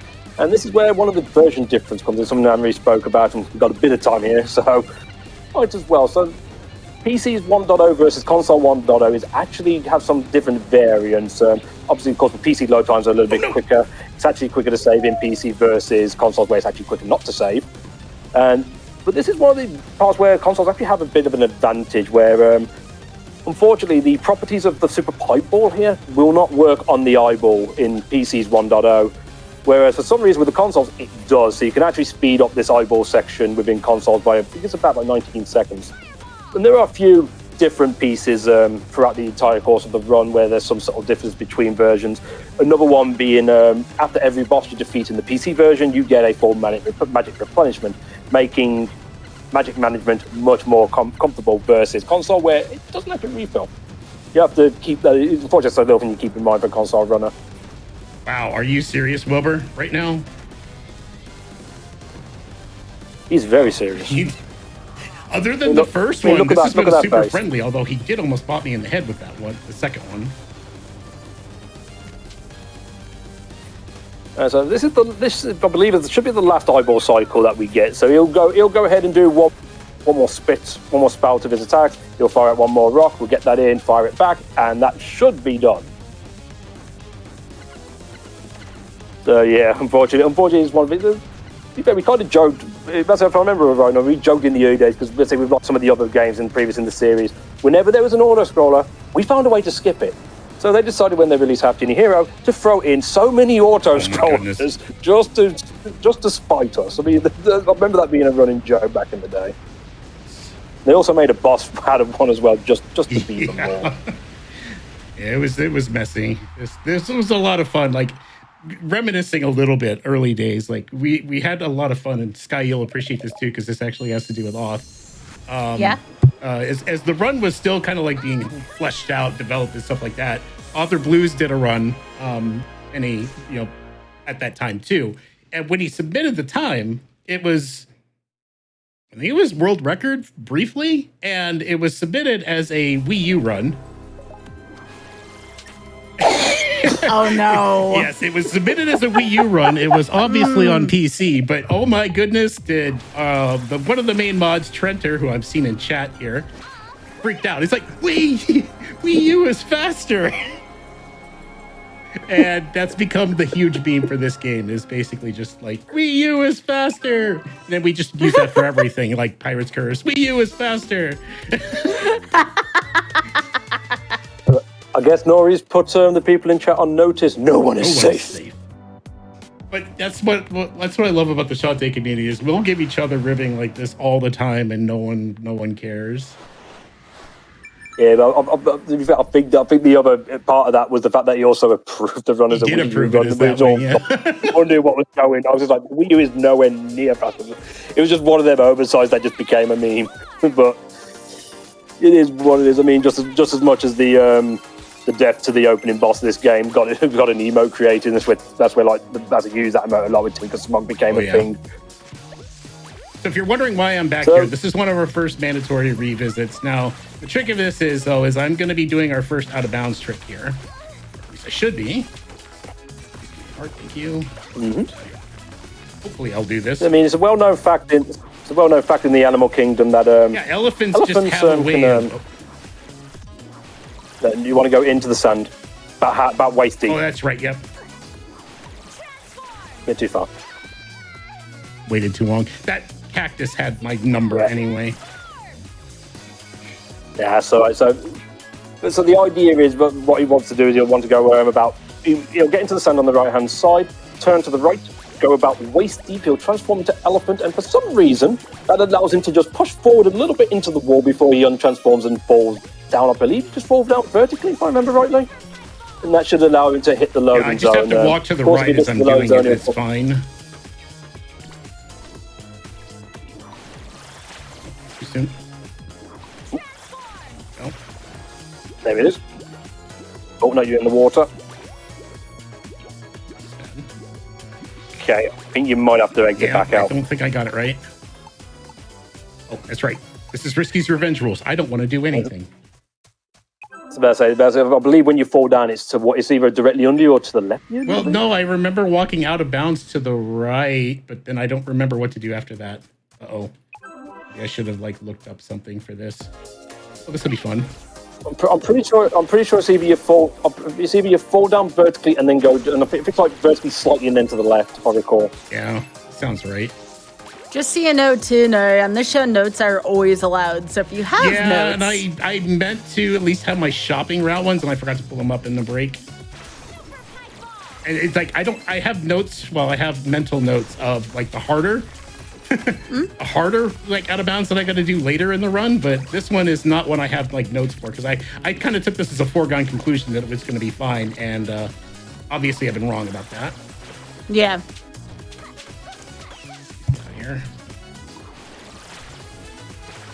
There it is. There you go. Nice one. So this pretty much skips out a number of different transformations. This iron slab is actually one of two items that you need to actually access the final area. And now he gets to use one of the items that you purchased from the shop, which is Warp Dance. This basically Warp Dance takes you to the next section of an area, assuming you have already been through the section that you Warp Dancing from at least once. So because he's already been through it before, we could take that out of bounds to go there, and to just save going right back out, we can just go straight with Warp Dance and advance to here, where he's going to do his next side quest. So this guy's a little bit weird. He's actually looking for some remains. So we know they're around here. There's 5 different sets of remains that are about. We're also going to take advantage of this section by getting a bunch of gem pots. If I recall correctly, I think you want to aim for around 380 to 390 exiting this area and get the rest in 369 for my next shop, so I'm already way over, which is fine. You need more than that. Okay. But you need at least 460 minimum for your 3 potions plus Dryad plus Scimitar. Oh, you have 100 for the Dryad, yeah. Yeah, so as I believe, if I recall correctly, you want about 390 to safeguard. Then when you go into Mermaid Falls, you have those gems across that middle section that you can get. That'll set you up. Or just play safe and just get as many gems as you can, so you can get some extra potions. Yeah, potions would be nice. I mean, health is always good. Alright, so yeah, it is pretty much we're going back up the tower. We know where they all are in general. We should. So it should, yeah. Not this should be. Yeah. It's up to the right. Yeah, it's it's on the right. On the right. Yeah. Up 3 chains to the right, great. and then that should be here. good. I forgot about that. It can be if I'm slow. I've been here since the start. What are you talking about? You're not a jerk, Turkey. Most times. That's 3 remains in, 2 remains remaining, and I've lost track of what remains I'm on about. Oh, so yeah, so I guess this is what that's just a little bit of reminiscing. When they released the next patch to this game, they released hardcore mode with it, and I think this was one of the first sections of that. You probably agree with me on this, Nori. One of the first sections where, you know, you go to get the first domain, and there's a big giant spider in the way that could like one-shot you for 8 health. Yeah, well, I think what? They also added like the archers in here too, and those arrows I believe did 8 damage as well. So it was like a huge wake-up call. We couldn't even do the we couldn't even do like the cannonball like skips that we do in the very first stage because of the damage that it was outputting. It was nasty. Pretty brutal. So 1 more remains here, so just up here and to the right. Unfortunately, once you get all the remains, it will automatically send you back down, and just saves us climbing back down. I yellowed that. I know those snakes can just completely stop your momentum, but I totally went for it. It worked out. So, to no one's surprise, when you go around helping a creeper man dig up the ground and gain room, what do you get in return? Sick. You get sick. Yeah, you just get sick. What? No surprises there. It said it. You got sick. Yep. That's what it says. You just get sick. That feels like an oversight. Feels like a way forward joke. It's always fun to have the jokes from these series. I mean, Squid Baron in the following game after this was probably one of my favorite innovations of it. Warp here. Yes. Yep. Yeah. This will be the last time we need warp dance for the general like progression, and we will be trading that in for something in a bit. So we're back here in a factory. So this pretty much speeds up the rings for the time being. They're not carrying a bunch of there will be on them, so of course they're going to go faster. Oh, it really works, right? Oh yeah, well if you want to update production, I mean sure. All right, so he's just going to take a small detour here. So this is gens we have routed in to sort us out and set us up for basically the remaining set of shops that are required. But now he's going to move his way over to the right into this hidden section, and he's going to pike ball me. That's all right. Hey. You're my good books. You freed one of my favourite characters in Shantae for reasons even I don't understand. This is Grandma Blobfish, and she needs a hand with something as well. So grandkids, I visited Blobfish grandkids or Blobfish kids. Might just be kids actually. I think they're grandkids because she's Grandma Blobfish. So no, you never know. What am I doing? You never know. I did not mean to fall down here. Ow. No, you did not. So there's 5 Blobfish kids that we need to get in order to progress. This is, let's say, the whole point of a couple of these side quests that we do is what we're actually trying to do is we're trying to get a couple of tickets for Roddy Tops for the races that are happening at an island called Cape Crest Station. So one of the race tickets we haven't quite got yet. Nice little trick there. There's a little nuance thing. It barely saves any time. However, it's a nice little. It actually is a glitch. It's a snip jump. Which actually gives you slightly extra height. It gives you some extra height, so otherwise you'd have to have done 2 jumps there. So just a minor little time save there. But he's after a couple of race tickets that's set. This is one of the quests that gives him the 1, and the other one will be when he returns back after this area is complete. And there we go, all kids in. Trying not to die. Go say hi to him, Grandma. Not liking my health very much. There we go. I was like, I want to get it harder too. I don't want to use an orange if I can avoid it, because I really would like to have some of those for later. Nah, that's fair. I mean, there's one thing I'm not the biggest fan of in this category is we don't get to see Grandma Blobfish become Foxy Grandma Blobfish. Yep. No good hats obtained here. I know. I mean, it's a shame. I mean, it's one of the reasons I like glitchless.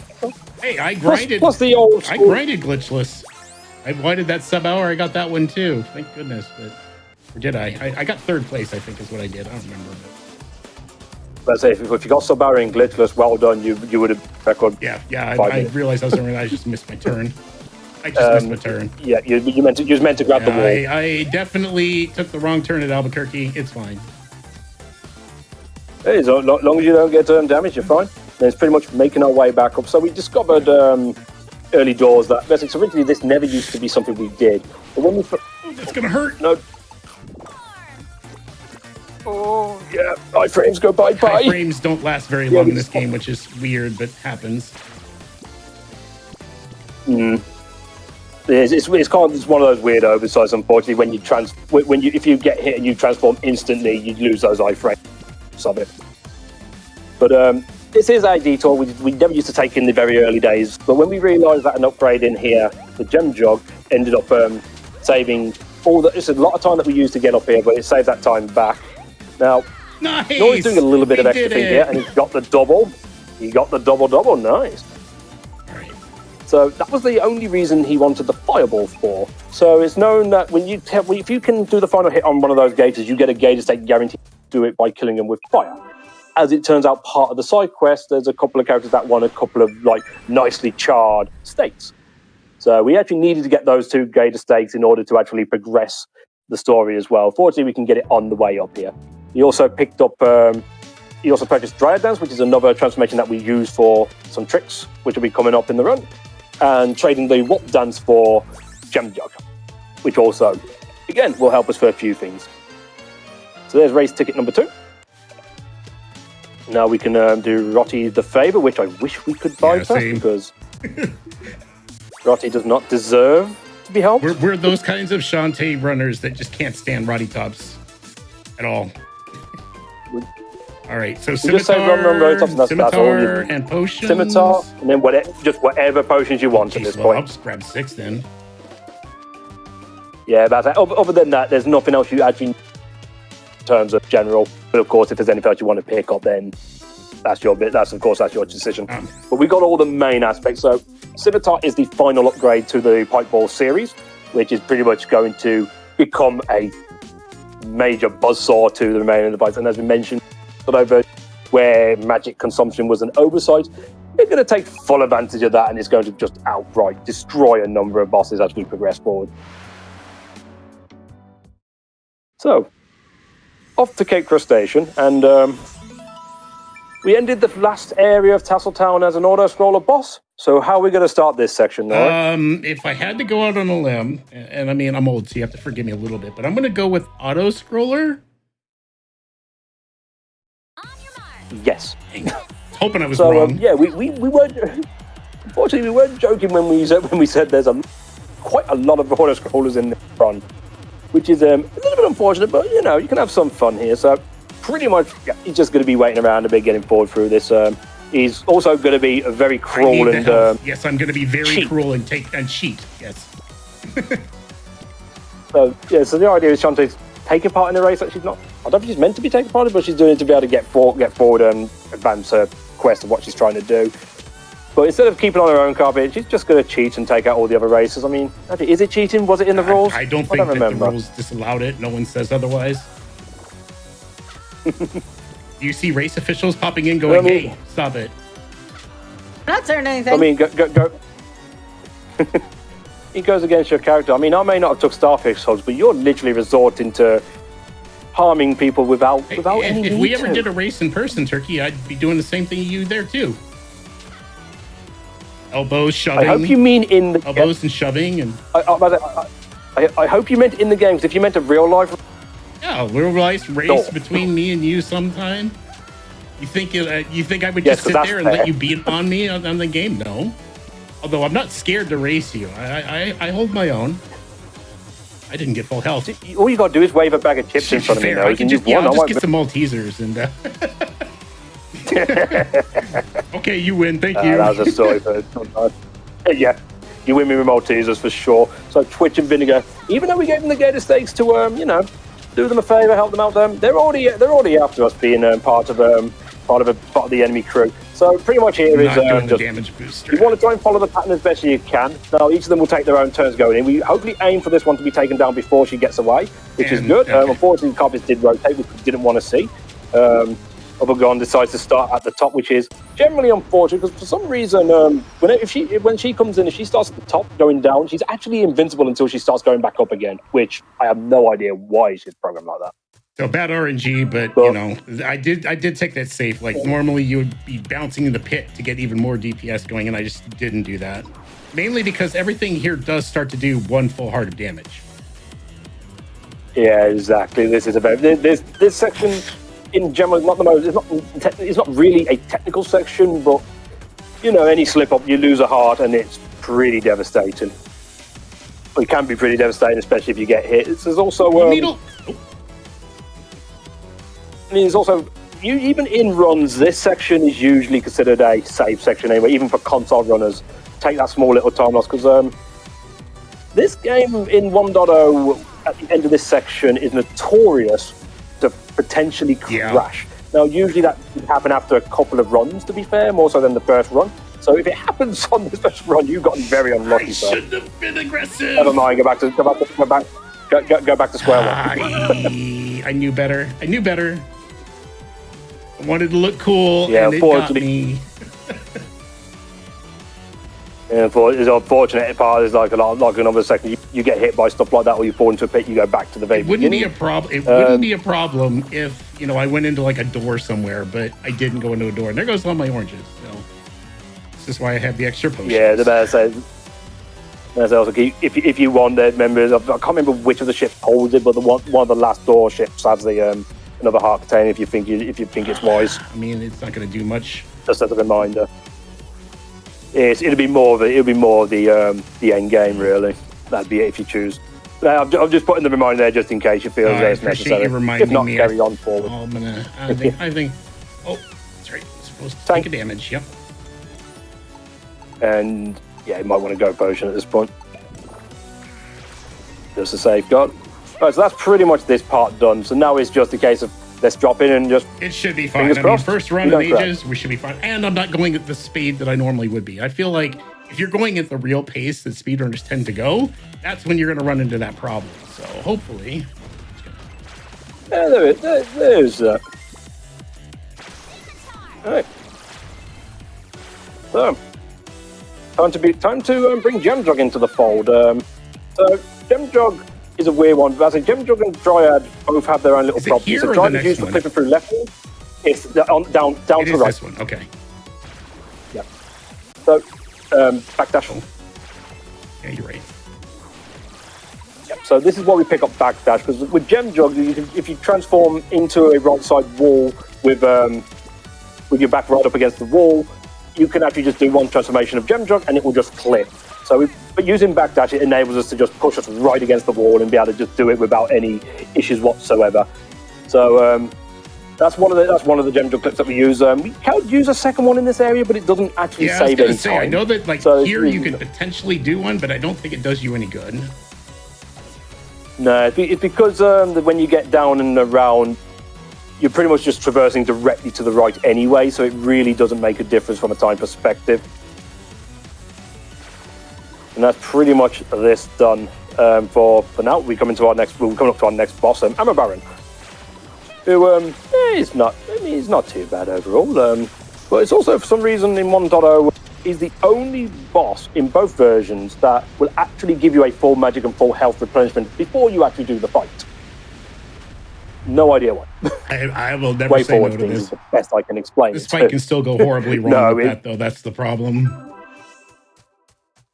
Yeah, I mean, he can do.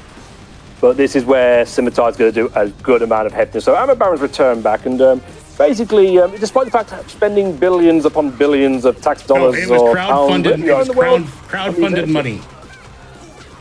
Oh, yes, WayForward took a stab at themselves, and basically, it's crowdfunded money in this case for these airships.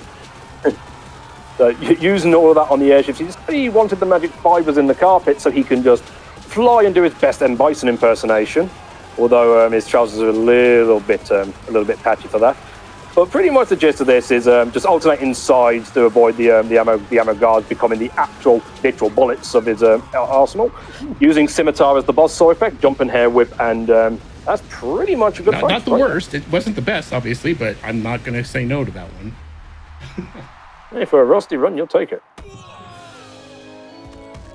Looking at the time, I see that I'm at 51 minutes almost, so this will be tight. I was gonna say, how do you feel about that? I started a timer because I'm going to need it for an out of bounds trick here at the end of the game, and I'm sweating a little. There's only it might be a bit tight. 2 more stages. We'll see. Well, that's right. 2 more main areas, yeah. Hit the bank castle and the final area. Oh, thank you. I don't want your transformation. So yeah, that's supposed to be the mouse transformation, which absolutely no use to us in the actual speedrun, but because we've got gem jog, we just leave it behind. Because why use mouse when you can use dryad? Right, so you want to, it's bathhouse? Backtrack? Bathhouse first. That's right. We got to take care of our illness that we got back in the desert. So we gave sick. Lollipop. Lollipop. Lollipop. Lollipop. Ooh, lolly, lollipop. And an extra shop. Capping. Right.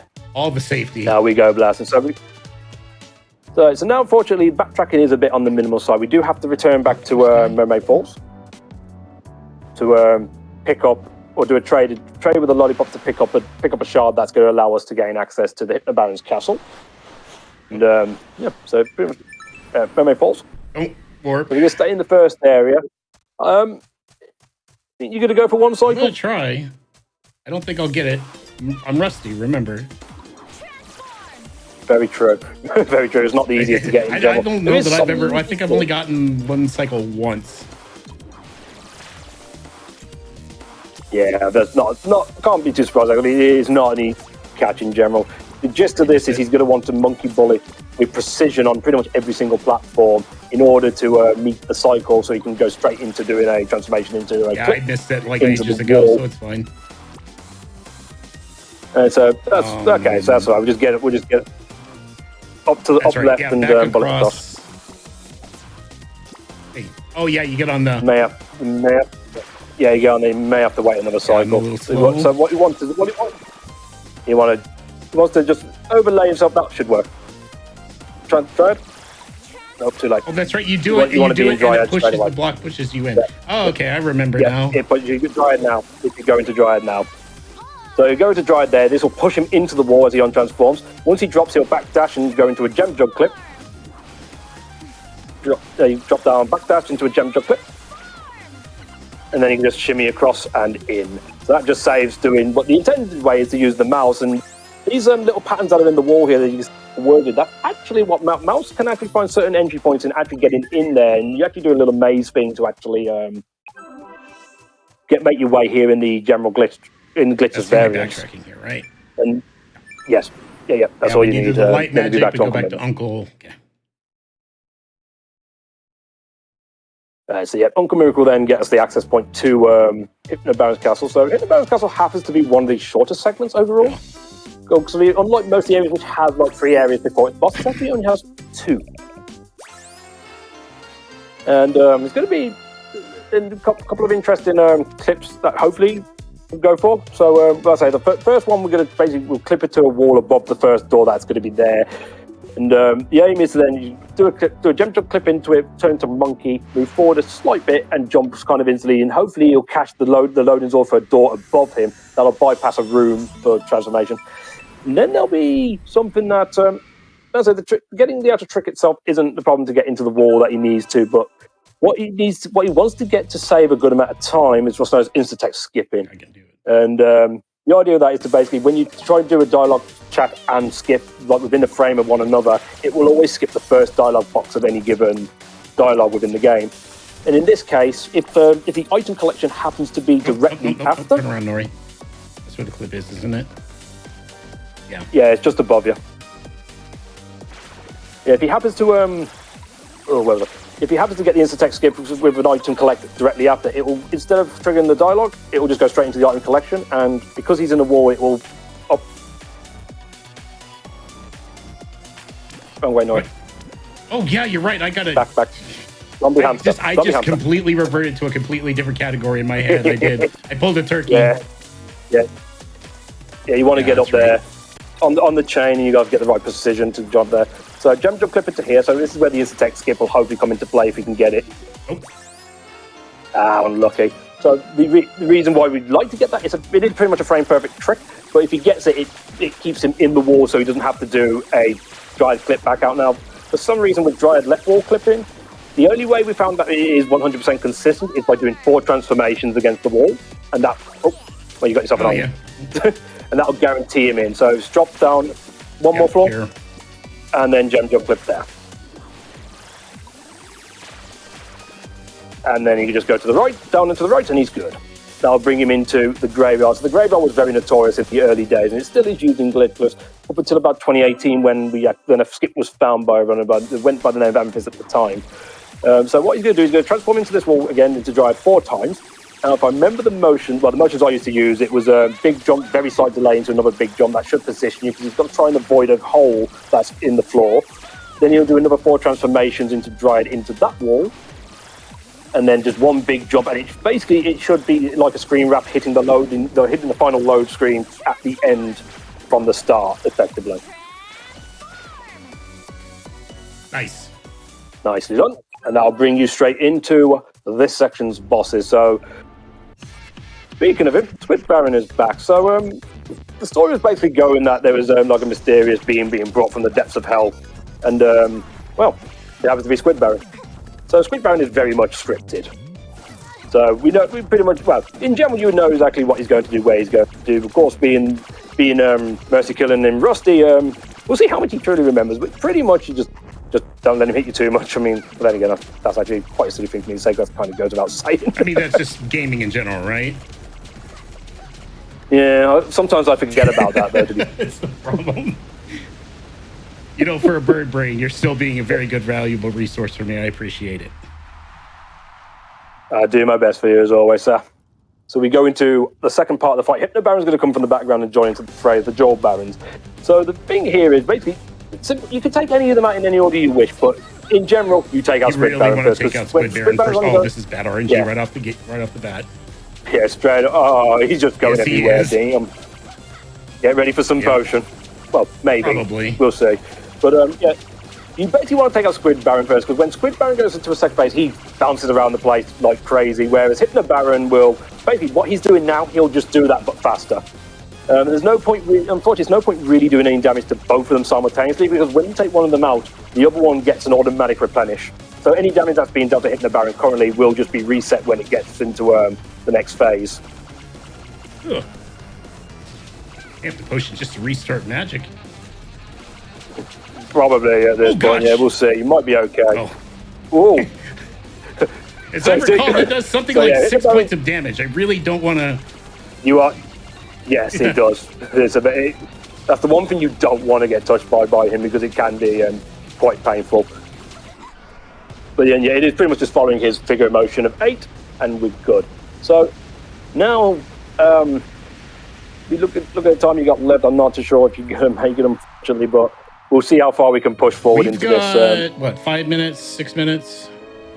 We'll be in the final stage for sure. Yeah. It's just a matter of if I can do this out of bounds trick. And then we will probably be towards the final bosses, but I don't know. 5 minutes, not remembering how to do the hideout. It'll be interesting. This will be close. So I'm going to put it this way. Mm-hmm. You can definitely see that for sure. So we get our final transformation here, Harpy. So Harpy's notorious since even the early days of GBC, where she likes to eat inputs sometimes. She's not as bad in this versus... the original release game. She has various shades of it, though. So, fortunately, because he's already done all the required stuff for the end game, once he gets sent back to the beginning, he can just go straight to talking to Uncle Mimic. That's going to trigger the cues and the flags for opening the next section. This is also, unfortunately, going to lock him out of certain upgrades, which basically means he's going to have to go for he's going to have to go for a section. Well, go for a trick in this next section. Is one of the more integral ones. It takes a bit of time and memorization.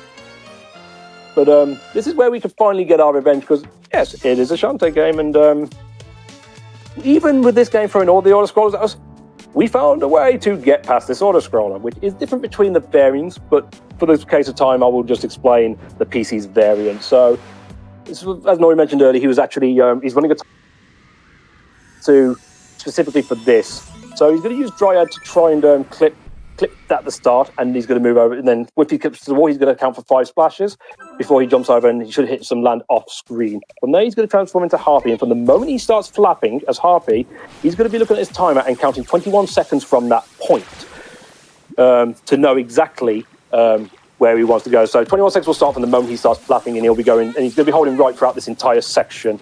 From the moment where he gets up to the top and the screen scrolls, he's going to stop flapping and he's just going to allow himself to run. And he's just going to hold right all the way through. At this point, he will eventually fall off a ledge and he'll go between some water planes off screen, which will keep falling down. Throughout this entire thing, he's going to keep keeping this 21-second count going. And once he gets to 21, he's going to start flapping like crazy once again. And eventually he will hit a set of water. And then as long as he's holding right all the way through and everything goes right, he should be able to hit a loading screen off to the far right, which will actually just bypass what would be an auto scroll over a good 3 minutes. As we've got the water. Let's go! And we've got it. Nice one. First try, sir. Whew! You could be there all day. It's not. You could be there all day. It's one of them tricks where if you mess it up, you have to go back out and re-enter and try again. At least you can do that. It's not like you don't soft lock or hard lock. You can just warp out, set up, try again, and hope you get it. Mm-hmm. It's always definitely a bonus as we go for the final section. So this is pretty much just everything comes to the fold in terms of what you have. So you have some transformations coming together, just being your penultimate final section. We have these. We have mini poop tubes here.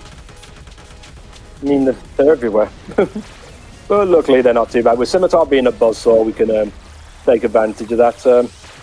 Going for the Harpy corner. Too fast, too aggressive. Ooh. This is probably one of the harder ones. I can't. Can I take that safer? No. You don't have that. I don't have so that. No. So we're gonna have to get Harpy corner. Yeah, so this happens to be another one of those version differences as well. At that point where he does that, in the console version, there would actually be a screen transition. So if we messed that up on the console, we'd just be back on this exact same part anyway. Unfortunately, for console, they have to go all the way back, start if they mess it up. But they also do have the advantage of not having to wait for another load screen. But yeah, everything just comes into play here. There are a few transformations that have been left out, either skipped from the ones that you can pick up in progression, which mainly is just the mouse. But there are other ones like Spider and the Bat that we mentioned that you can pick up during your playthrough. But because we do these certain tricks, we can actually just skip out of them and just carry on. Unfortunately, Harpy is all we really need for flight set aspects, so stuff like that can just be completely ignored. One more mini book tut, and we'll be done with this section. We go into the I believe we've done with this section. I'm pretty much right. It'll be the next screen. Go to the second part. Yeah, and I think we're going to be in the middle of the boss fight, or just right before Risky, and we're going to run out of time. Yeah, I think so. Harpy. Still, though, this run was amazing, Nori.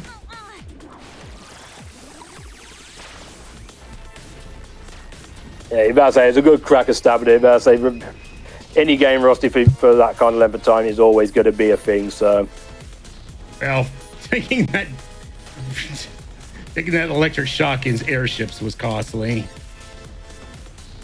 Yeah, unfortunately, it's a little bit. Okay. But nah, that's you had a good shot. It wasn't bad. To be fair. I figured I was going to do better at this one, but apparently I was very wrong. Yeah. That's it's good to play casual once again, at least. So, yeah. Ooh, Harpy. You could.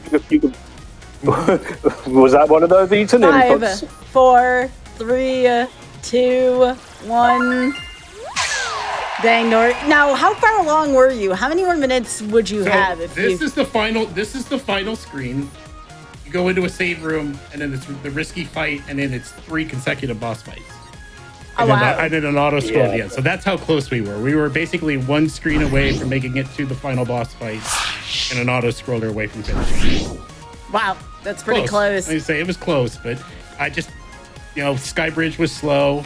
I maybe have I think I overestimated my abilities on the Rust. So, happens. Oh, that's okay. But it was still a good effort. Absolutely. Like, I always like runs that are close in either direction and save or kills. So first of all, I want to say I really appreciate you coming in here and speedrunning the 2 Rusty games that you had. It's very difficult to sit in your seat, and I just wanted to let you know how appreciated you are, Nori. I appreciate you having me. It's been a long time overdue for me submitting to any of these shows. So I think the last one I did was, at least from a show perspective, was Bargain Bin with Vesper. I can't remember what we played, but I think it was Pirate's Curse, if I recall. I could be wrong. So I want to know 2 things. 1, would you pick up either of these games again? And 2, would you play a Rusty run on here again? Did you have a good time? I had an excellent time. No, I really appreciate it. It was a lot of fun. Turkey, as always, I appreciate you. You've made it a lot of fun, too.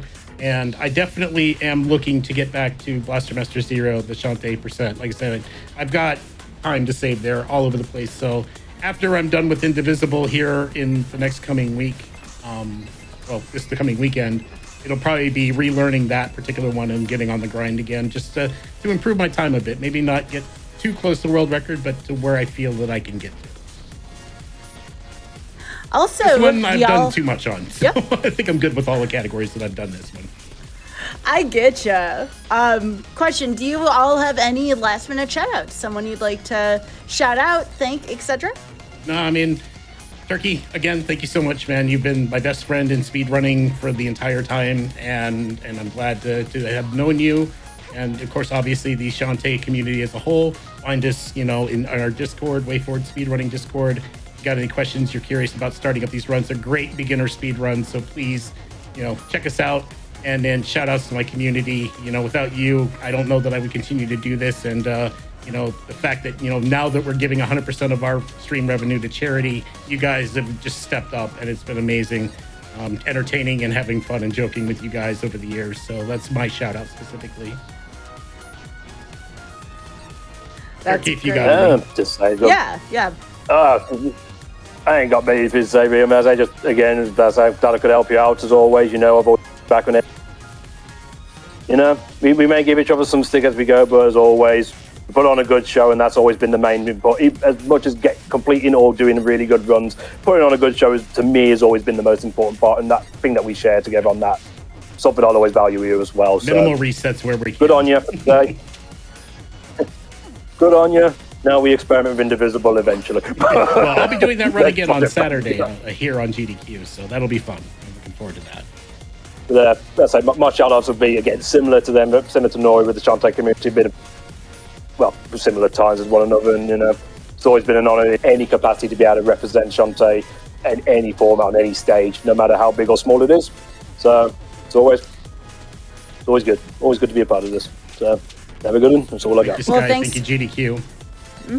Thanks to y'all for being on here too. Remember, this isn't the end of our GDQ Hotfix programming for tonight. So again, as a reminder, if you are watching on YouTube, be sure to press the like button on this video and subscribe to the channel. Also go to twitch.tv/GamesDoneQuick to watch our shows live. Please be sure to follow Nori. Also, that is twitch.tv/NoriMaki_SR. And again, there's a lot of lore behind that. Be sure to visit Nori's stream and ask Nori about that. And also, your subs, Prime Gaming subs, gift subs, and bits streamed on the GDQ Twitch channel help support Games Done Quick Hotfix. If you enjoy watching Speedruns Daily, consider subscribing to the channel. Stay tuned for Passion Project coming up after the break. Take it away, Amber.